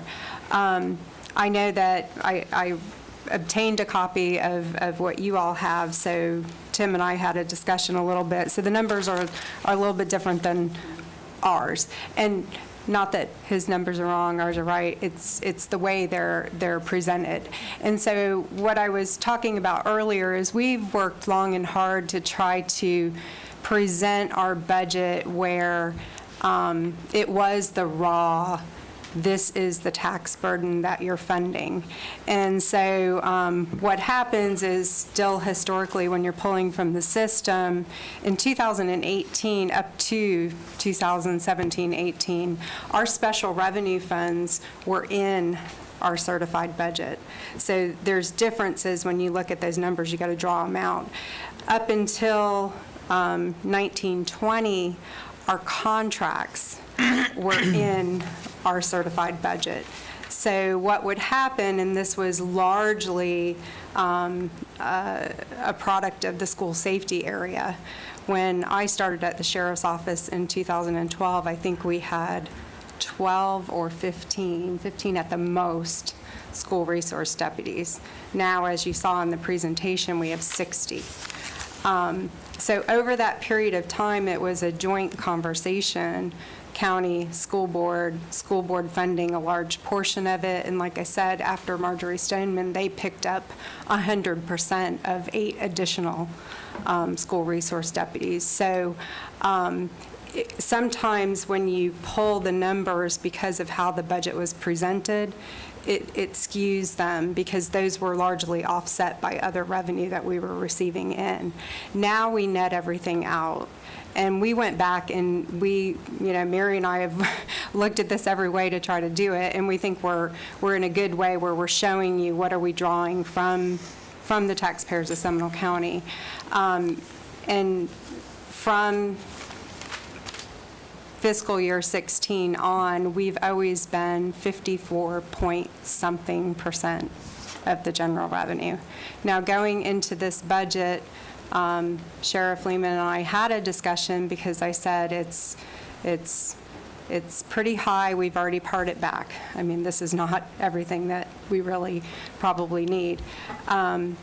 But we knew that we were probably, with Tim and his staff still working through numbers, we knew that we were probably over somewhere in the neighborhood of $1.5 million to $3 million. But we also knew and were party to the discussions about American Rescue Funds and the pot that we had for stability. So we were thinking with regard to such costs as inflation and fuel, that those would be likely items that our budget could be supplemented with. So that was our thought process going in, and I share that just to say that we didn't come into this without thinking that through, and we weren't thinking that this would be a raw funding just from general fund. We were assuming there'd be some portion that would be supplemented for fiscal stability with the American Rescue Funds. But we have kept it at 54-point-something%. This budget going in is about 55. So it's less than 1% or maybe 1% higher than normal. But that being said, we've also, in prior years, 3 of Sheriff Lima's 6 budgets have been under 4%, last year's being 3.5%. So we've always tried to be very frugal. So, and on that point, I would not want to agree to a certain percentage that may be higher than what we need. So if it's, hey, 54%, we may not need 54%. There may be another area within the county or a constitutional office that has a greater interest and need that particular year. So I would not want to ask or take more than what I needed. And then lastly, I like the benefit of our collaboration. I like to go and be able to stand before the Hope and Healing Center and say, this is collectively what we've done together. It's the county, it's the sheriff's office, it's the spirit in which government was created for in the first place, teamwork. And I would not want to carve it out and say, you do whatever you want to do with your money. You take the victory lap on your own, because we're gonna have some successes. I love the successes that we do collectively together. But it was an idea that I did give some thought and consideration to. It's, because we try to stay within those numbers anyway. But again, for those factors, I would be against it. Sheriff Lima, I will tell you that I was here during the lean times. I was here when we had to let people go. I was here when not only did the economy drop to the floor, but the additional homestead exemption happened. And what I really think made us succeed and continue to succeed is that you have 5 constitutional officers, you being one of them, you have the Board of County Commissioners, and I'm going to put the school board in there too. I'm going to also put the 7 cities. Majority of the time, there are certain issues that we have to protect ourselves, obviously, but we all act as one. And when we act as one, we're not only going to do the right thing for the citizens of this county, the community, but we are able to succeed when other people think that the bottom has fallen out. I, for one, believe that this county is a very special county for that reason. I also believe that when we act as one, we can squabble a little bit, and it does happen. But for the most part, all of us are on the same page, all 5 county commissioners, as well as the majority of the constitutional officers. There are some exceptions here and there. But I will tell you that that's what makes Seminole County a great place. That's what makes the citizens of this county, when we approve the budget, and I hear this from Mr. Applegate all the time, and I hear it from other counties, other counties have the chambers packed. We have 2 or 3 people that speak. We're done within 15, 20 minutes, 30 minutes at times. And it's because we're acting as one. I don't want to give that up. That's my position. Unless something happens that I don't see, I think that we should still keep on act as one. That's how I feel about it. Any other comments from the board members? Commissioner Herr, then we'll come back this way. So I think today was the first time we heard about the notion of a flat percentage across the board. Yeah, we haven't heard that before. And I think the goal is good, but that is a solution to a symptom of the problem. The symptom is the revenue coming in versus the expenditures going out is not lining up. Bob calls it the red and the green line. We look at that over a span of time when you're referencing it, but we need to be looking at that year over year. And again, I say, as I've said to several others this morning, you do not fall into this category, by the way, because you historically have not been asking for more than has come in. But the challenge is that this year you are. And so that is a fairly significant dynamic in the sense of when we're trying to put the entire budget together, does that mean that the other half of the operation, let's just call it that for loose, I know that's too loose for the numbers that we're talking about, but does the other half of the operation sort of have to live in the pinch? And do we not solve the same issues that we're having on the other side? Is law enforcement more important than water treatment? Is clean water less important than safe streets? That's the discussion. And so with that, I do have some just questions on the math. So just take me through. There's just a few things that you said today that I thought I had all lined up and now I don't.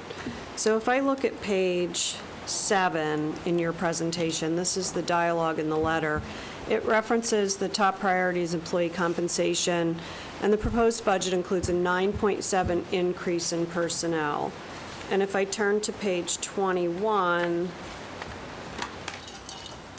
which is the green bar page, and I look at personnel services, salary and wages, that's an 11.3% increase on that line.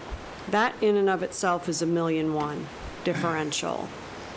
And so if I look at the change of $7.6 million over a base of $67.7 million, that's not 9.7. So I think we're talking about two different things. You're somehow more all in than that number is.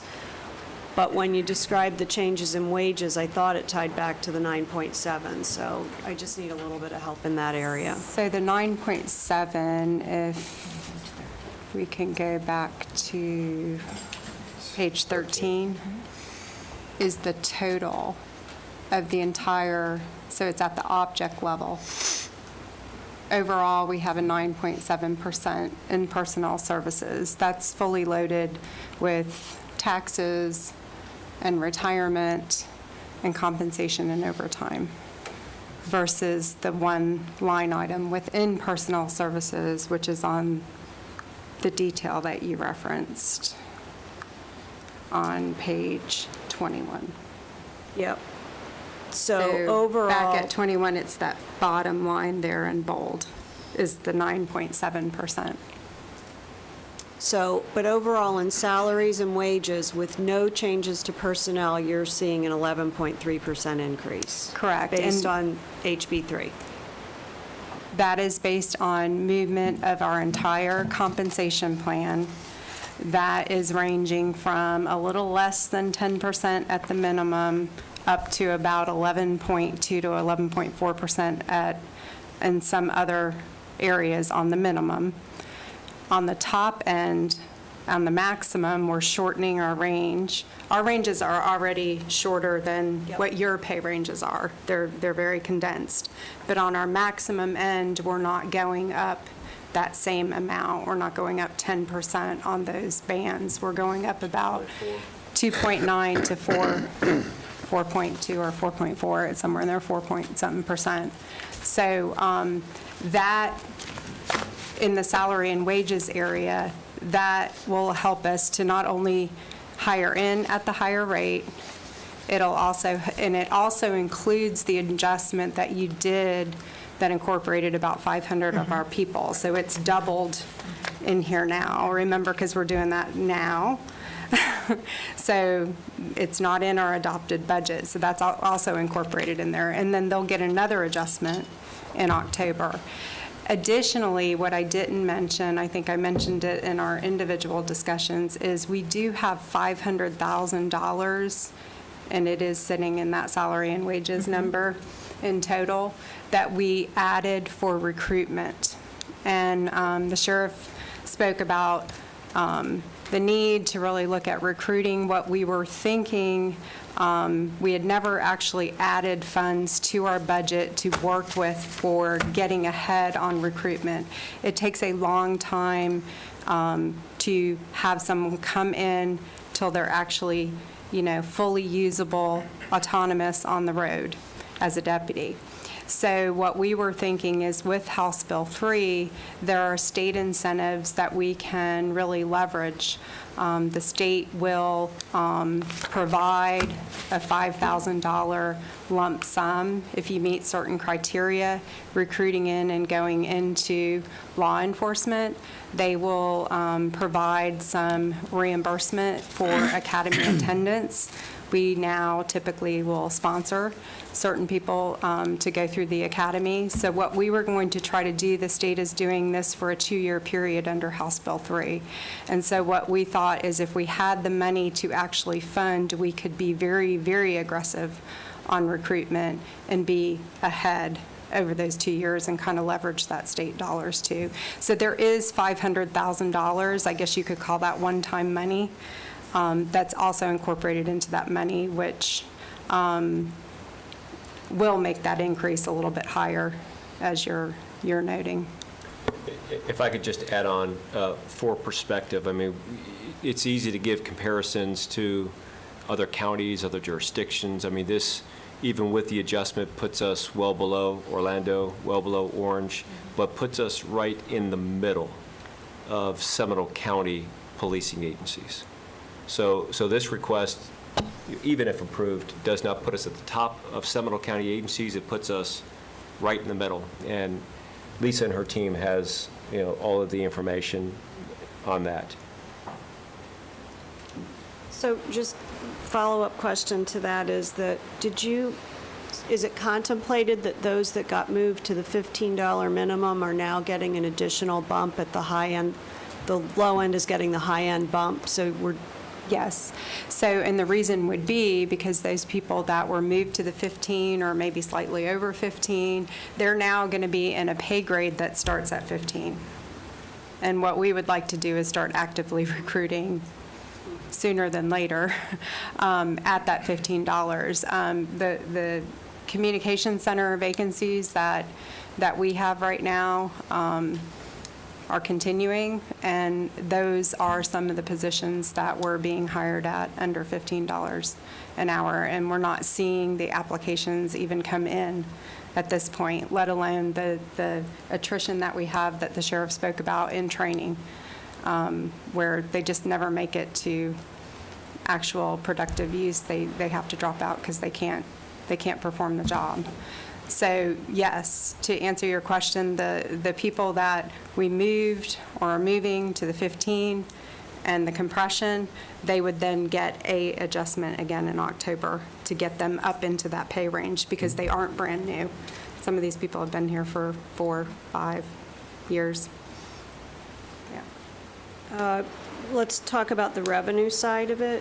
Technology solutions, we have in-house programmers that are building programs and then shared with local agencies. Do we charge the local agencies? We charge local agencies that are outside of our county. So we provide all of our software to the 7 cities within Seminole County, but we also have agreements with some adjacent agencies like Maitland, Apopka, Winter Park, Eatonville, that we also provide, but we charge them for that. And that's part of that contractual revenue and offset I was talking about. I would simply ask that we ponder that. Well, Not to be discussed today, yeah. but first of all, part of challenge- Maitland and part of Winter Park are in Seminole County, so I hope we're prorating it if we're giving everybody the deal. But the notion that, from my perspective, there's a cost shift there from a taxpayer that chooses not to live in a city. It's actually in the other direction. Somebody that lives in a city and gets city services to somebody that lives in the county that's not getting the city services. They'd have to pay for those services from somebody. I realize it's probably a small amount, but there is a shift there. Should they opt out, it puts our strategy at a significant disadvantage. the information that they would upload into their databases is critical information, considering we're the third most densely populated and our jurisdictions overlap. So my concern there would be if one of the municipalities came in contact with somebody and uploaded information that was critically important into their own database that they chose to opt Right, out that they and didn't put it in, choose. we would not have immediate access to it and know those things. So, early on with developing this, that was kind of the strategy that, sharing this would enrich our ability to collect unique information about people regardless of where they're stopped and who comes in contact with them. Okay, next question is on 47. At some point, I would love to see recidivism rates with the juvenile justice program. If it's unique in our county, I would just love to see some of the outcomes from that. I think there's probably some great talking points there. Yeah, we track them, so we can get them over. That's it, Chairman. Thank you. Mr. Commissioner Zimbow. Thank you. So on the topic of percentages and budgeting, it's not a novel concept by any stretch, but I would caution us in adopting that for a couple reasons. One, if we're going to adopt or consider adopting a percentage, then there's really no interest in the collaboration of having these budget hearings. Everybody's going to know what is the outcome is going to be of everybody's budget. Human nature, however, is quite contrary. And I think we have to admit with a straight face, that's really what's been going on from the standpoint of us as well as our constitutionals watching what the revenue is and trying to contemplate what that budget will be on a percentage. The problem with that, however, is one that 54% in the sheriff's example is a much different number at $1 billion worth of revenue than it is at $800 million. And if it is not necessary to have 54% of $1 billion, then why would we hand that over to any of our divisions, constitutionals, and so forth? So I think we've got to be very careful there. It's an easy method to follow. It's something that is very simplistic and reliable. But I also would remind, and this took me a while when I first came on the commission to really dig in and understand the sheriff's situation, is that 20+% of the budget and work that is being undertaken by the sheriff is something that BCCs prior to us have either given to the sheriff or asked the sheriff to take over. So then you would look at what is the real cost. I think it was explained very well, what the actual law enforcement aspect of it is and how much of the BCC it is. So we can get wrapped around the axle and understanding, and sometimes we hear even the citizens say, well, the majority of your budget goes to the sheriff's office. Well, that's not quite the Paul Harvey version, which is the rest of the story that we've designated or delegated to the sheriff, that certain things go into his budget. I would, however, like to understand on the overtime concept, the belief, if we are attempting to get the pay bands to an equitable point for the employees and staff of the sheriff's office, are we able to get to a point where that $6 million worth of overtime can be significantly cut back because we've staffed at levels, and I understand people call in sick, people get injured, there's family issues, but is there any matrix that you believe we might be able to get to a point to pare that back significantly? And I'm not saying overstaffing, but technically you would have to overstaff. And have we looked at that to see how that could impact the overtime? So if I could go first, and then Lisa, you can pick up after I let off. It's actually 40.8% that we do on behalf of the county. So it's actually 40%. And, our budget allows for an FTE count that takes in some level of float and additional responsibilities. But you have environments like a correctional environment, which typically is responsible for a lot of the overtime. where you have to have a warm body on a post regardless. And I think in corrections, we have 17 vacancies right now of certified positions. So there's what we call a minimum staffing level. Right. And just like any other company, any other business, sometimes you get the call at the last moment, hey, I'm sick, I'm not able to come in. So I think operating at full staffing allows us to have some flexibility in having more float positions that can help cover kind of the offset or not kind of push it back. But we've been very careful not to request overstaffing of positions. So when we hear about the growth in the county that we went from 426,000 to whatever the number is now, probably getting close to 500,000, we haven't added any additional correctional deputies. We haven't added additional deputy sheriffs unless it was earmarked for certain positions, the schools as an example. So it would be incredibly difficult and probably more costly to overstaff than to actually pay some of this overtime in the positions. But we have embraced this philosophy that we try to flex out as much time as we can. If we call somebody in to work a Saturday, and you know what, they want to extend their weekend to a 3-day weekend, we try to encourage them to do that. And one of the promising things now is some of our newer staff members that are coming into this business value their personal time as much as they do their overtime. When all of us came in the ranks, if overtime was here, we were like, hey, listen, time and a half, we're going to get it. But we're finding more and more people, at least the younger generation that are coming into our workforce, are saying, you know what, I'd rather have an extra day off than working overtime. And that philosophy is helping us mitigate. These numbers are actually significantly higher in previous years. So I'll yield to Lisa for additional comments. Yeah, so in addition, on page 21, when we talked about those line items and the overtime, we will always look at it, Commissioner Zimbauer, and I'll never say never because you have to evaluate it, right? But we do budget overtime very low for a 24/7 organization if you do comparatives. So remember, when you're looking at overtime, that's at time and a half. So when you really look at this number, it's roughly 5 to 6% of wages. That's all we're budgeting for overtime.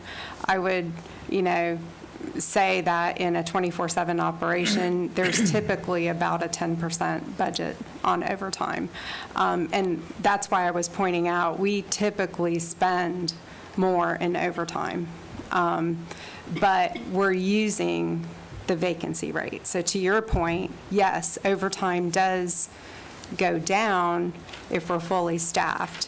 But what we're budgeting is really what we've found on average with true operations we're going to always need, whether that be for an event that happens or, just general time off.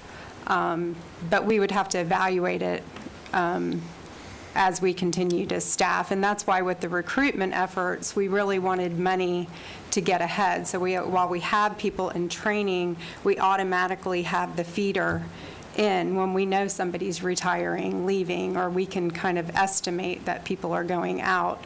Now you have that vacancy rate going on, there's a gap, where if we're constantly, and we've been doing it, but we've been doing it without having some money to work with. So toward this time of the year, when HR's coming to me saying, can I hire on 13 more than we have FTE? I'm going, ooh, I don't know if I can carry it. Hurricane season's coming up, because we have to be able to manage that money too. So I think the answer to your question is we would always evaluate it, but I don't think we'd have a lot of reduction because of the way we're budgeting overtime, and our overtime is always higher than this. And there's one last thing to take into consideration. I always try to explain to the board kind of from a practical sense and stand. This increase in death in our community has had an impact on our overtime. So as an example, if 3 o'clock in the morning tonight we have a suspicious death, the movies indicate that one detective is going to go out and they're going to ask questions, but in all reality, our entire major crimes unit. There's going to be 5 detectives out there, our entire forensics lab. I mean, they're going to be knocking on doors, canvassing areas. So as we see these, I mean, we've had 30 prosecutions for first-degree murder for just deadly doses of overdose and fentanyl. But some of this is the demand because we treat every overdose and every death potentially as a crime scene. And when they go out there, you're talking maybe 6, 7, 10, 12 people go out if there's a suspicious death that happens tonight. And that will be in addition to what they're earmarked. We need their bodies there Monday through Friday, but when it comes at 3 o'clock in the morning, there's very little control we have over that. We don't have like a night shift that can do those jobs. Right, understood. That's all I have. Thank you very much. Commissioner Constantine? Thank you. And Sheriff, it always amazes me, the level of specificity that you and Lisa put into these budgets. And, you know, we spent, well, now it's coming up to 2 hours, but about an hour and a half on the program. And I do appreciate this very much. And I really did enjoy our philosophical conversations that we had before about this. And I think I mentioned to you even then that as I discussed this, this is not about a hard and fast flat line. There is always flexibility in everything, and there's nothing stagnant.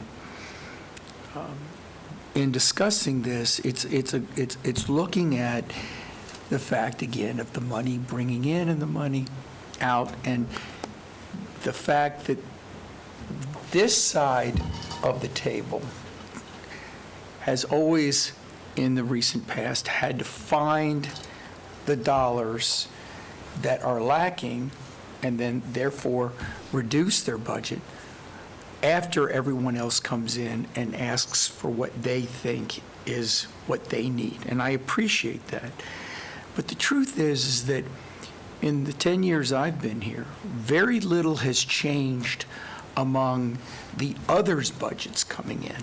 You know, once you've brought in a budget, I can't recall one time that we said, I think it was the one time during election year with the supervisor of elections that we said, go back and re-look at this. I don't remember anybody else doing that. So, you know, we certainly there's special allocations and everything.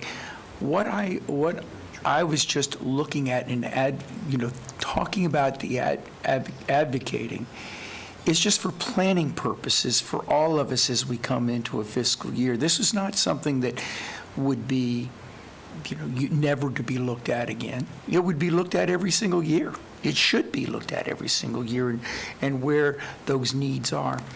But we've talked a lot about HB 3 today. There's another aspect of HB 3 that we didn't talk about. And I respect what you need to do. I think it's a boon for law enforcement, HB 3. I think it's a wonderful thing as far as, trying to actually readjust some of the salaries for those folks that work so hard and put their lives on the line every day, just as we did with teachers a while ago in the state. But the other aspect of it is, and I don't see this in you, and please, you know this, you and I have talked about this, but we now have given sheriffs, through this law, the ability to whatever budget they get, to walk out of the commission and change that budget completely, taking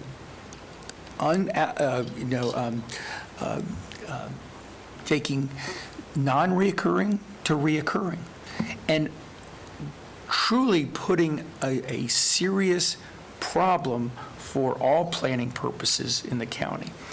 So when I talk about this, and others maybe talk about this as a potential, it's clearly a planning purposes, because I truly believe that every single thing here, and you and I said every single thing you're asking for, I have no problem with. I'm not, even the helicopters that somebody might say, I have no problem with anything that you're asking for. I have a problem in us being accountable for things we're not accountable for, that we can't be accountable for. And as we're all pulling this cart together, when we look at long-term, not just planning, but long-term financial obligations, we have to be completely transparent, we have to be accountable, and we have to certainly be sustainable. And so when I'm looking at this, I'm simply saying, we've got to find a formula that everybody can work with, and everybody can say, for planning purposes, that's what we're going to do. Because I know you can balance, you can budget, you can manage your budget, and you can manage your department. You've proven that to me over these years. It's just that on the fact that when any sheriff walks out of here, they can change that budget. And then who's accountable? The county commission is accountable for something we have no control over. So we need to find a way to work this through the process and make all of us work together, as we have in the past, because this is that part of HB3 is a game changer. You even told me that you didn't like it. I don't like it, but it's there, and it's where we are today. And so finding that the way that we can continue to do what we've done in the past, we have to find some sort of, in my opinion, some sort of planning device that we can do that. When everybody comes in to the process, they all know where they're going to be. If there's something special, if there's something unique, if there's something that needs to be flexible, I agree. I understand that. But I think that we do have to look at, as we move forward, changes. Yeah, I value the relationship that we have. And, I don't find a need for some aspects of that oversight with the relationship that we have. Now, my attitude would completely change if we got a group of commissioners in here that I thought were bad commissioners. I would completely change that. But we got a bad sheriff. But I value and respect each of you greatly. And I think that unofficially, we come in with that mindset. I think that this year was a little bit more aggressive than what we've been in the past, simply because it seems like every time we get closer to the mark is moved a little bit, further for us. But I do think that there needs to be a parent in this family relationship. And in this particular case, you're the parent. And if you have 5 family members coming and we all think that what we have is the most important, it's not fair for me to opine whether or not a deputy sheriff is more important than somebody who works in the water treatment plant or the roads department. These are all incredibly important positions, but I don't know those positions. As the sheriff, my job is to advocate for the things that I do know about. And there has to be somebody that makes the tough call and says, okay, listen, we got a tough call. We've got one pot of money. What do we need? Do we need roads? Do we need buildings? Do we need libraries? And it's got to be somebody who is trained and respected to say, okay, family decision is we're going to do this year. And I look at that as a parent to our budgeting process, which creates, for me and our agency, validation. I like to come before this body. I like to say, here's what we're going to do with the money, and to get your support and collaboration. And despite HB3, we will continue to operate the way that we've always operated in the past, because I think that serves our collective interests the best.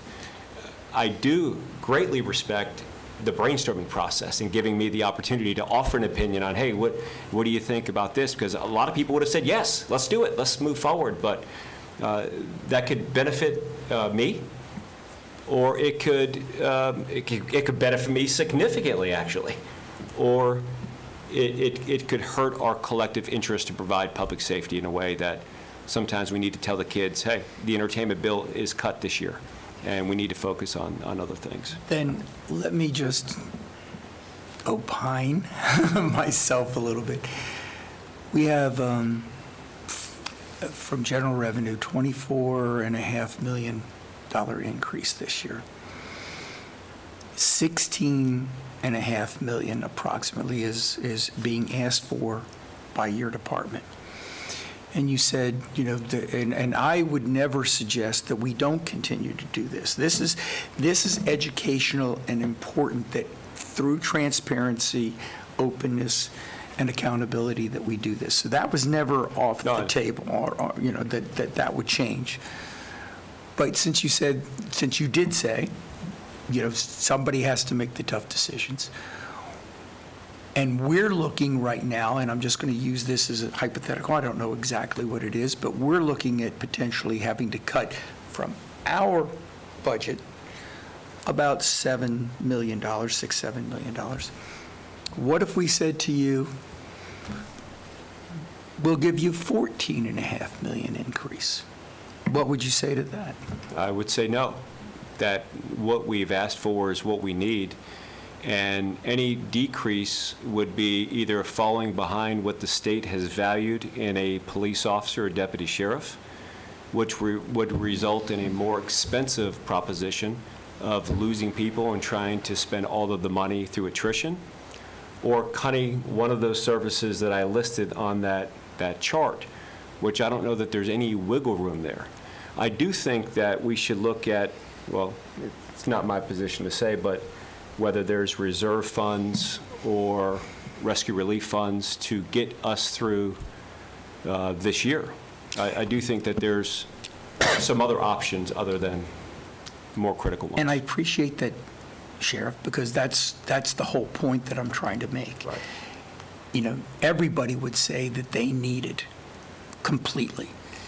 And then the one group that's ending up having to cut for roads or water or vital or other emergency services is the 36% or less that this department gets. They talk about the reserve. I mean, when I look at it and I say, nobody's cutting you when you're giving a $14.5 million increase, okay? That's not cutting, but I understand where you're coming from. But at the same time, that green line, red line that Commissioner Delory is looks at so intently, and now he's got all of us looking at it, quite frankly, says that in 24, 25, we hit that red line, green line. 24, 25, 25, 26. So going even a year or two earlier, going into reserves is not a good option.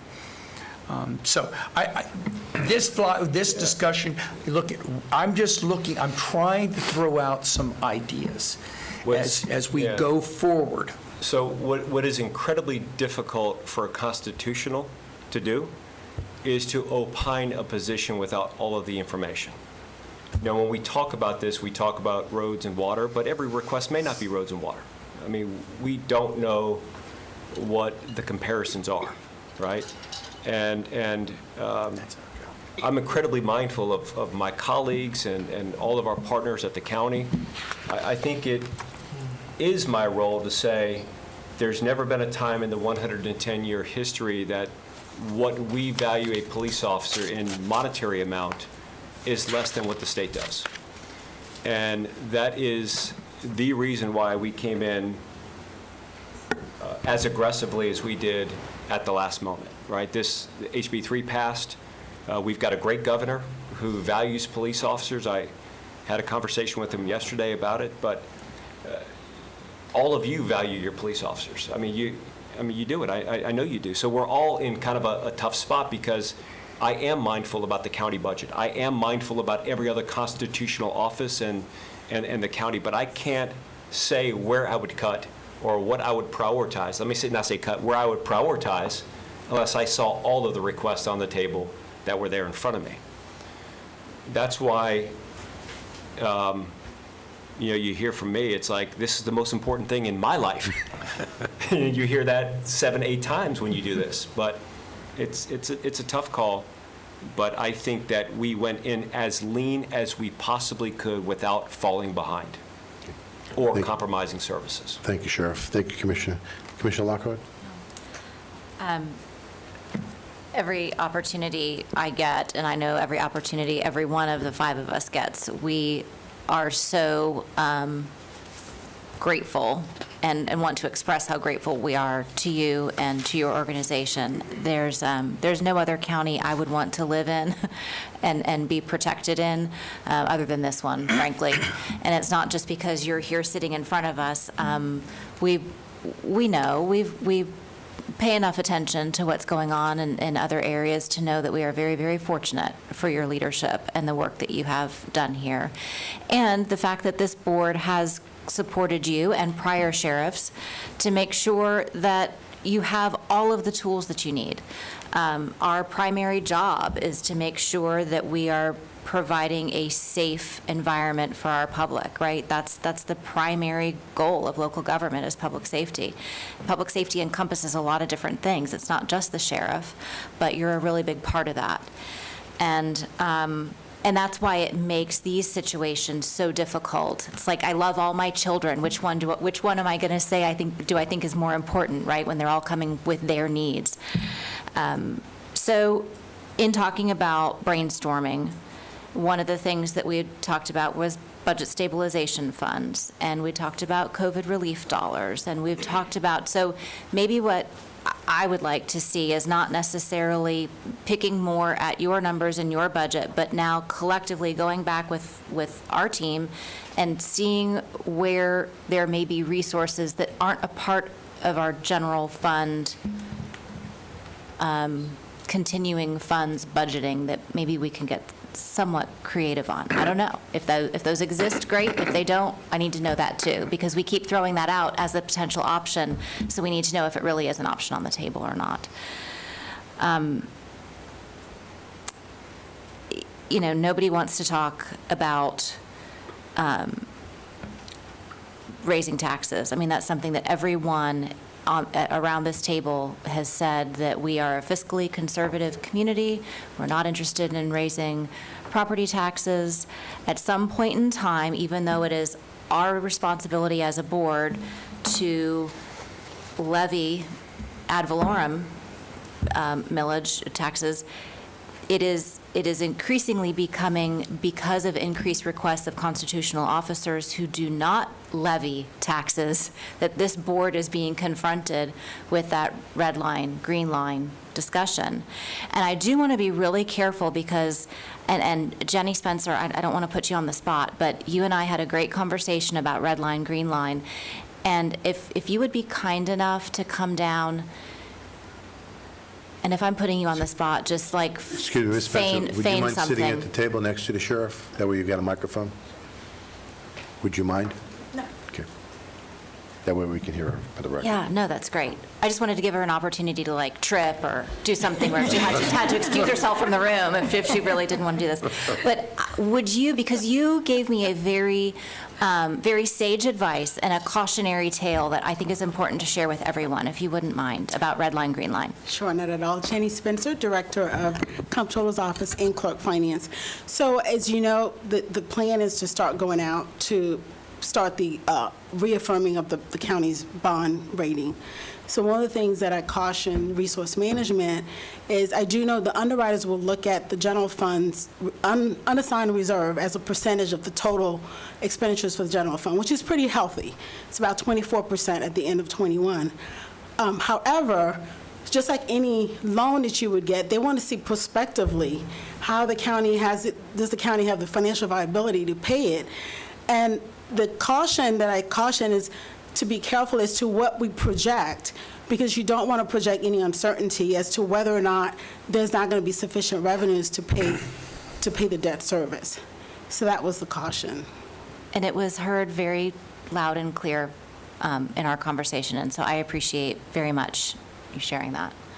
And so, and I'm sure that that's going to prompt some other conversation, but I just want to make sure that you know, Sheriff, that from my perspective, and I'm one of five, and we work together as a team, but we want to do everything we can to get you the tools that you need, just like we want to get every constitutional the tools that we need, just like we want to give every one of our department heads the tools that they need to deliver the services to our citizens.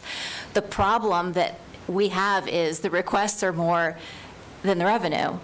And so being the parents, and I'm using it because that's your analogy, not mine, but being the parents in the room, that is going to be a tough conversation, and that is, that's the tough job that we were elected to do, and we're probably going to not make everybody happy at the end of the day, but we'll do the best that we can.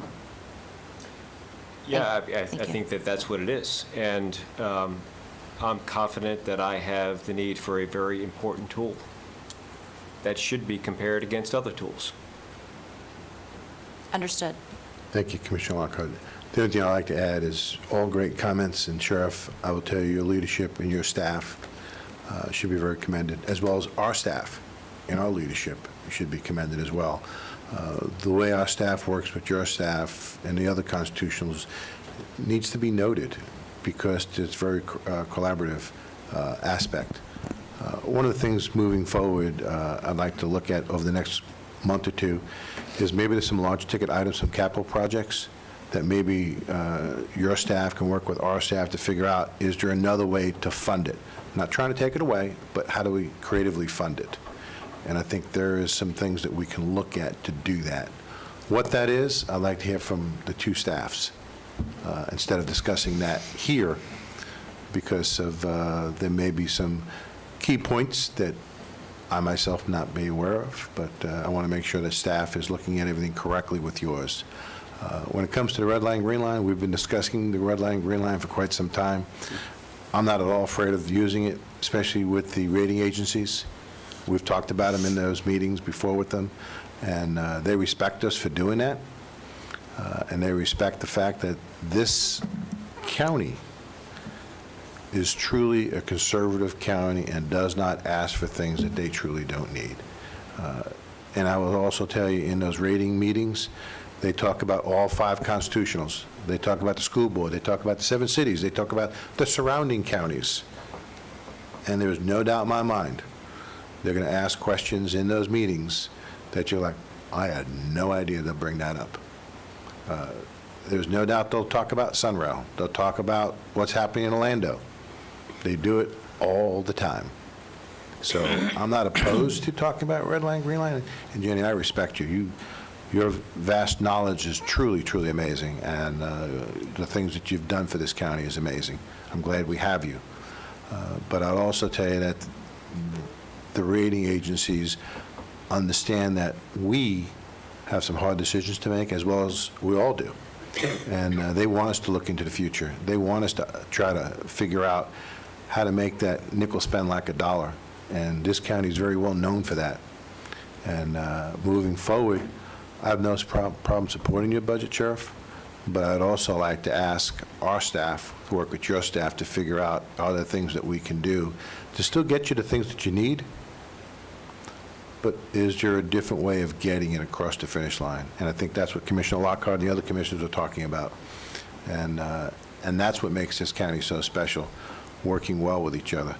One of the things that are a little different this year is that in the past, our county manager met with the different constitutional officers early, and because things changed, we couldn't do that. And that's why I'm glad that we have Ms. Johnson with us. And what you're doing with Mr. Applegate, as well as Lori Bailey Brown and Tim Jacks, is truly, truly amazing. So thank you for all of that.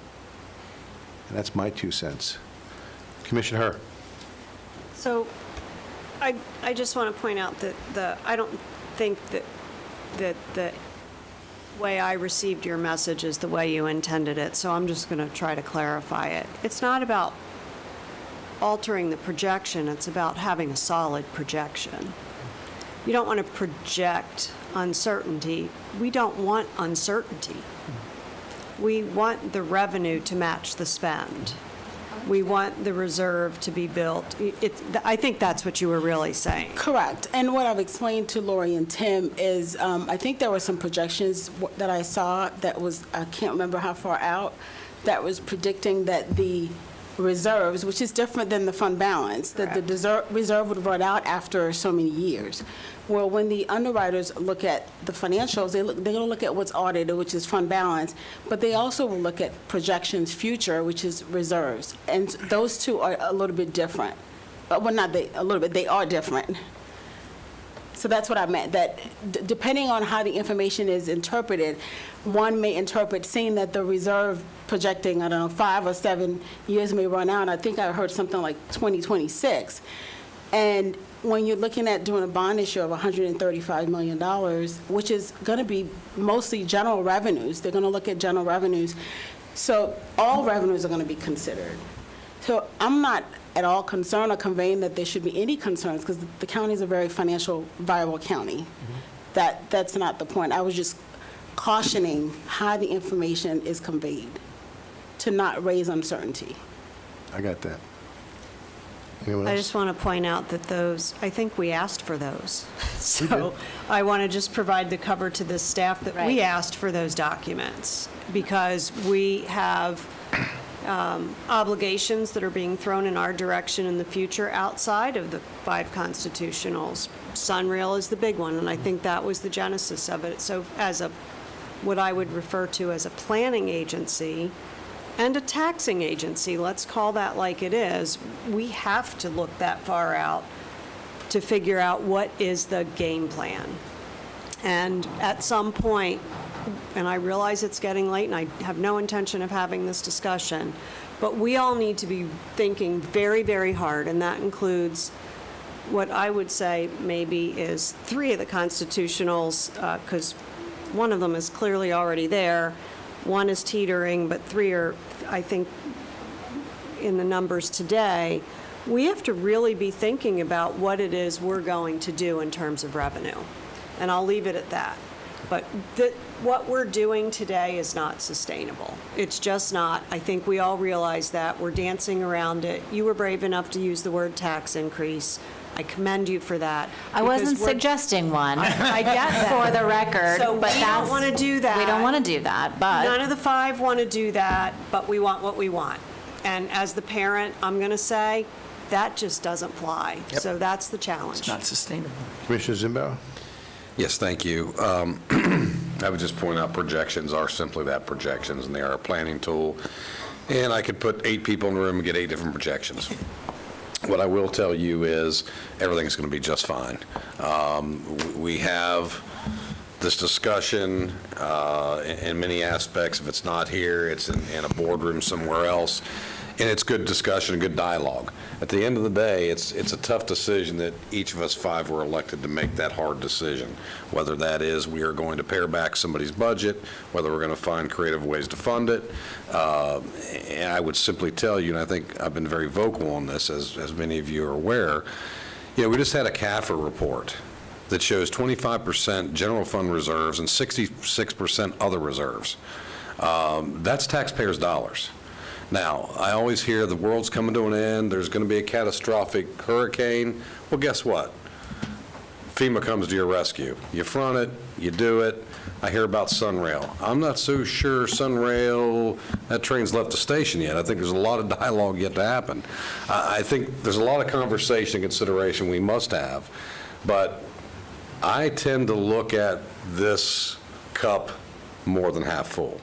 And so I think we will find a way. I think there may be some tough decisions that have to be made, and I think that's a discussion for another day. And there's no question that we're in better shape than anybody else, but if we didn't have this conversation, we would not be doing our fiduciary. Absolutely. Any other discussion? Cheney, any written requests? Anyone in the public wants to address this issue? Sheriff, before we go to you, Brian Applegate, I'm sorry, I know you wanted to say something. I'm sorry, Sheriff. No, that's right. So thank you for that clarification, because that was important to bring up.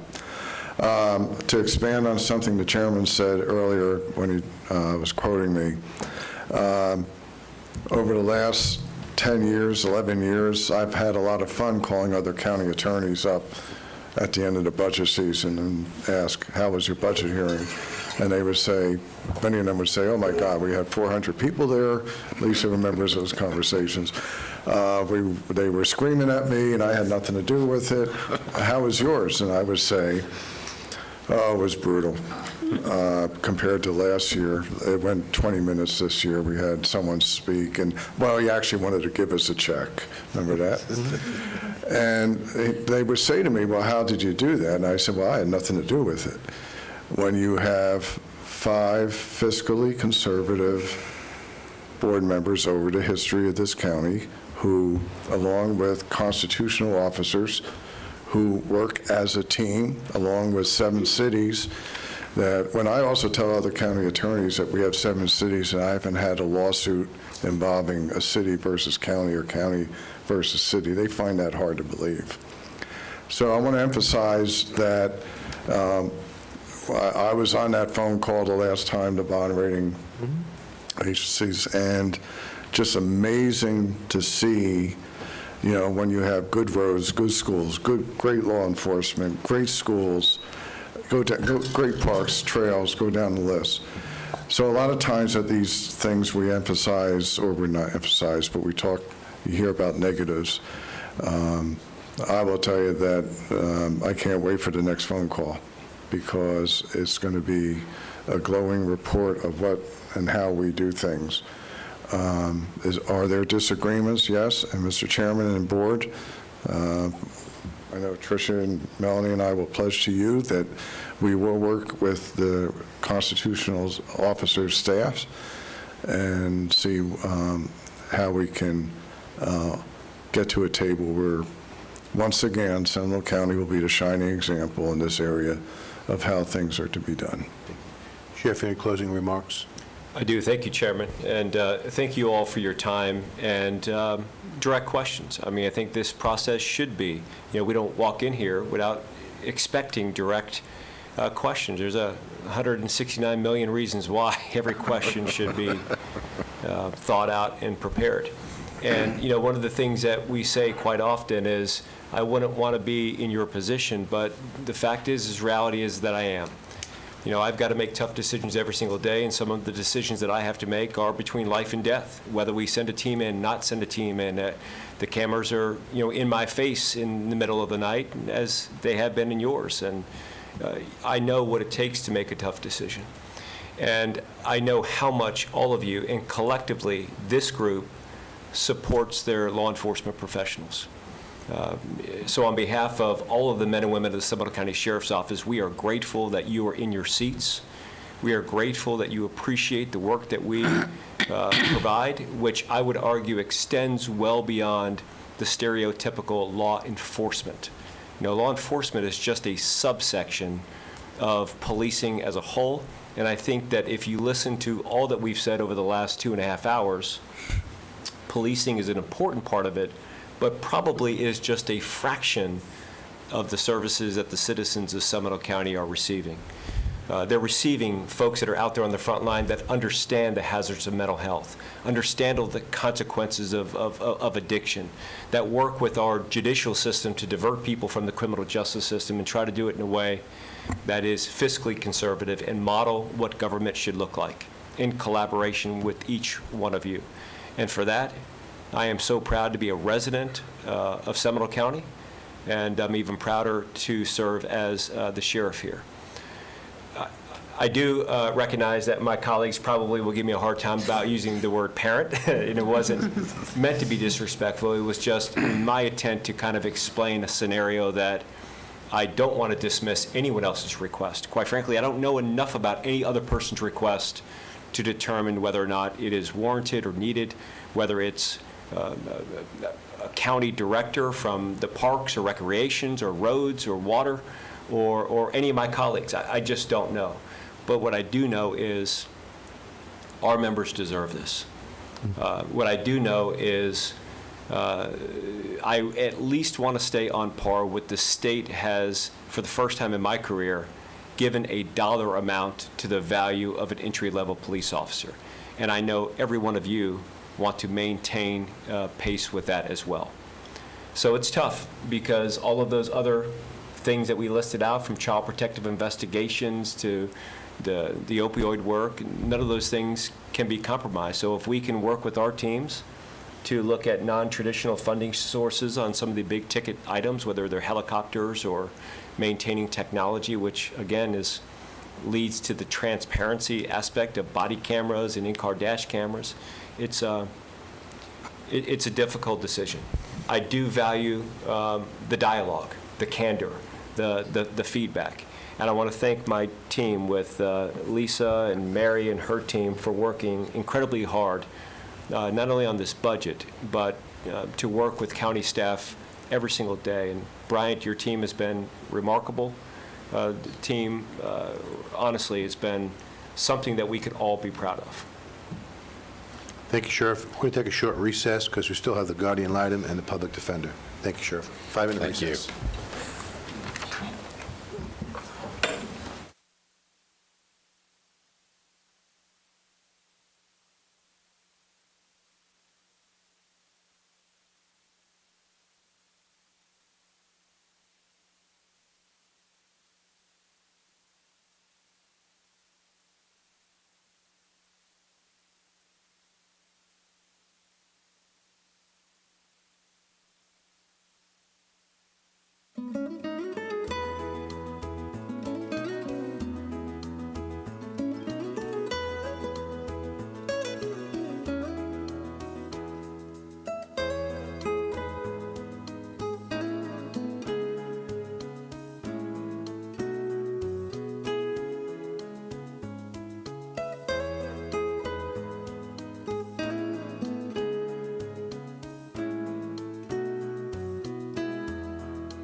in the meeting, please? If we can all take our seats. If we can have the guardian ad litem folks come up, please.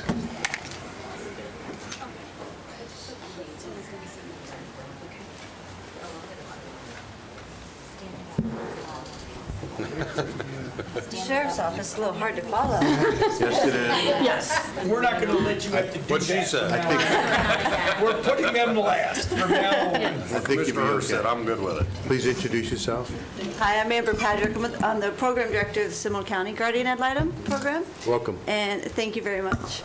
And I'm really here to just to give you a little bit of a update. You all are very supportive of our program, and we are very appreciative of that. So a little bit of positivity going forward. So, of course, you all know we were established in 1980. Florida statutes specify that the court shall appoint a guardian ad litem for abused, abandoned, neglected children. The earliest time in any child abuse proceeding to represent the child and advocate for his best interest. The great thing about our program is that we utilize community resources to do the work that we do. So we have limited staff, minimal staff, and we work and train, support with volunteers in the community to do the work every day for the abandoned, abused, and neglected children. So I would like to just give you a little bit of an update. Without your county support, and we would not be able to reach the milestones that we have reached. At this point, despite the difficulties that the pandemic has given us, we have 151 volunteers in Seminole County. 134 of them are representing children in our county. 636 children, to be exact. That was the numbers from the month of April. Currently, we have 71% of our cases have volunteers working on them. So we are, again, utilizing community resources to work with these children every day, which then still says that we have 29% of children are being worked, the cases are being worked by staff. So we are working hard to increase the volunteer numbers, decrease the cases for the staff, so then we can continue to expand our important work in the community. With that being said, in this past year alone, we have initiated a program that immediately mobilizes a volunteer to go see children in the hospital that have been admitted into the hospital. As soon as we receive word that the children have been court-ordered removal from their home, we then get a court order that day and visit that child in the hospital to ensure that their needs are being advocated for. Many of these volunteers that are visiting these children immediately are medical or have education or medical background. We have 35% of our volunteers are trained as educational advocates to work with special needs services for our children, such as IEPs, 504s. All of our child advocate managers are either in the process of being certified or are Florida certified through the Florida Certification Board. That's 5 currently certified and 3 in process of being certified. So we are pleased to also inform you that we are very involved in the community. We are very involved with our partners, our community partners. We are part of the interagency agreements with the school system, Kids House, Sheriff's Department, Department of Juvenile Justice, and Embrace Families. I am personally a part of the multidisciplinary team staffings with Kid House. And I am chair of the Children's Cabinet, which we are actually very proud that we're putting on our own annual, first annual family resource event in July. So we are very excited to start putting in-person connections together with our community partners and those that will help the families. We have employees that are part of the Human Trafficking Task Force, the Child Abuse Death Reviews, Child Abuse Prevention Task Force, and so on. So again, I just wanted to come and give you an update on what we are doing to help Seminole County, and you all are part of that with the support that you've been giving us throughout the years. Well, thank you, Amber. I would tell you that it's always wonderful to have you in front of us and also working with us as well as the other agencies, as you very articulated put it, It's one of those things that really makes Seminole County a special place. And thank you for helping those individuals that are vulnerable, that need their help. So thank you. For your support every day. Any questions? Commissioner Constantine? Oh, no, just thank you, Amber. Yes, thank you. Okay. And I look forward to meeting individually, hopefully in the next year, so we can work on other projects. Thank you very much. Thank you. Have a great day. You too. At this time, anybody for the public would like to speak? Any written requests? Okay. This time we'll go to Public Defender.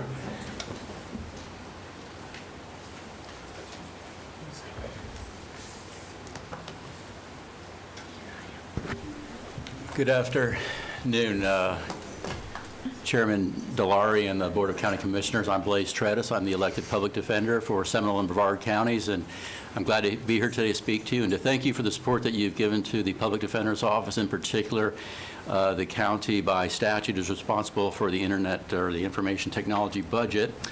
And this year, I am making the big ask for an additional $1,914, which represents... Can you justify that, sir? You've spent that here today waiting, plus the waiting fee. comes the grilling. But I do appreciate it. This is actually, I always like to point out, this is actually a funded mandate of the state of Florida. There's probably some unfunded mandates the county have to pay for, but this is funded by a $2 per page filing fee on mortgages and deeds, and I would think that that is actually a well-funded budget item this with this real estate boom and refinancing with what used to be low interest rates, not so much anymore. I'd also like to just take this opportunity to thank a few county employees who have worked so well for with the Public Defender's Office, not for, but with. Timothy Jex, Budget Manager, Lori Bailey Brown, Resource Management Director, and Clint Patterson, Technology Security Support Manager, and all the county IT staff. So I'd like to thank them for their work with the Public Defender's Office. They've done a wonderful job. I'd also like to thank the Board of County Commissioners for the capital improvement project being done at 5 Points, the annex to the courthouse. It's going along very well. It's being built incredibly quickly. If you happen to get to drive by there, it's just amazing how fast it's being built, and that includes the parking garage behind the sheriff's office was done incredibly fast. The county hired really good companies to work with all the stakeholders to do planning and design. I think it's going to be another very impressive capital improvement project by Seminole County. I think Seminole County has always done a very good job with their capital improvement projects, so I'd like to just thank you for doing that. I think it's going very well and be very nice when it's done. If there's any questions, I'd be glad to try to answer them. Before we go to the board, do we have written requests? Anyone in the public would like to speak? Board comments? Oh, yeah. We have a comment from the county manager, Mr. Applegate. Mr. Chairman, I pledge that our staff will work with Blaze to see if we can find out, recent solutions. I'm sure you will, Mr. Applegate. Thank you very much. Thank you. Okay, at this time, we're going to go to the budget development schedule. Would that be Lori Bailey Brown or Tim Jacks? I'll cover it. So this was our work session to cover the constitutional officers. We will be putting out the county manager's proposed budget by middle of June, probably June 10th. We have our first work session to cover BCC departments on June 21st. We'll have a second work session on July 19th. Been a lot of talk about us making cuts. That's true. We received a lot of requests from the county departments. We're being very judicious with personnel requests, project requests, and we intend to bring a balanced budget. We intend to bring a budget that doesn't use any reserves for fiscal year '23. We'll have our trim meeting at the second normal board meeting in July. That's where we'll set the maximum millage. We have a tentative work session on August 16th, and then we have the first and second public hearings in September. Is that it? Yep. Okay. Tim, I'd be remiss if I didn't say not just thank you to you, but Laura Bailey Brown and Tricia and all the other staff members that report up to you and that put input into these documents. The work that you all put in day after day is truly amazing. And there's a lot of hard decisions that you've been making our job a little bit easier, so thank you for that. Any other comments from the board? Okay. Is there any written request to speak to the board in general? Anyone in the audience that'd like to speak to the board? Okay, we're going to close public comments. If there's no objections, this meeting is now adjourned. Perfect.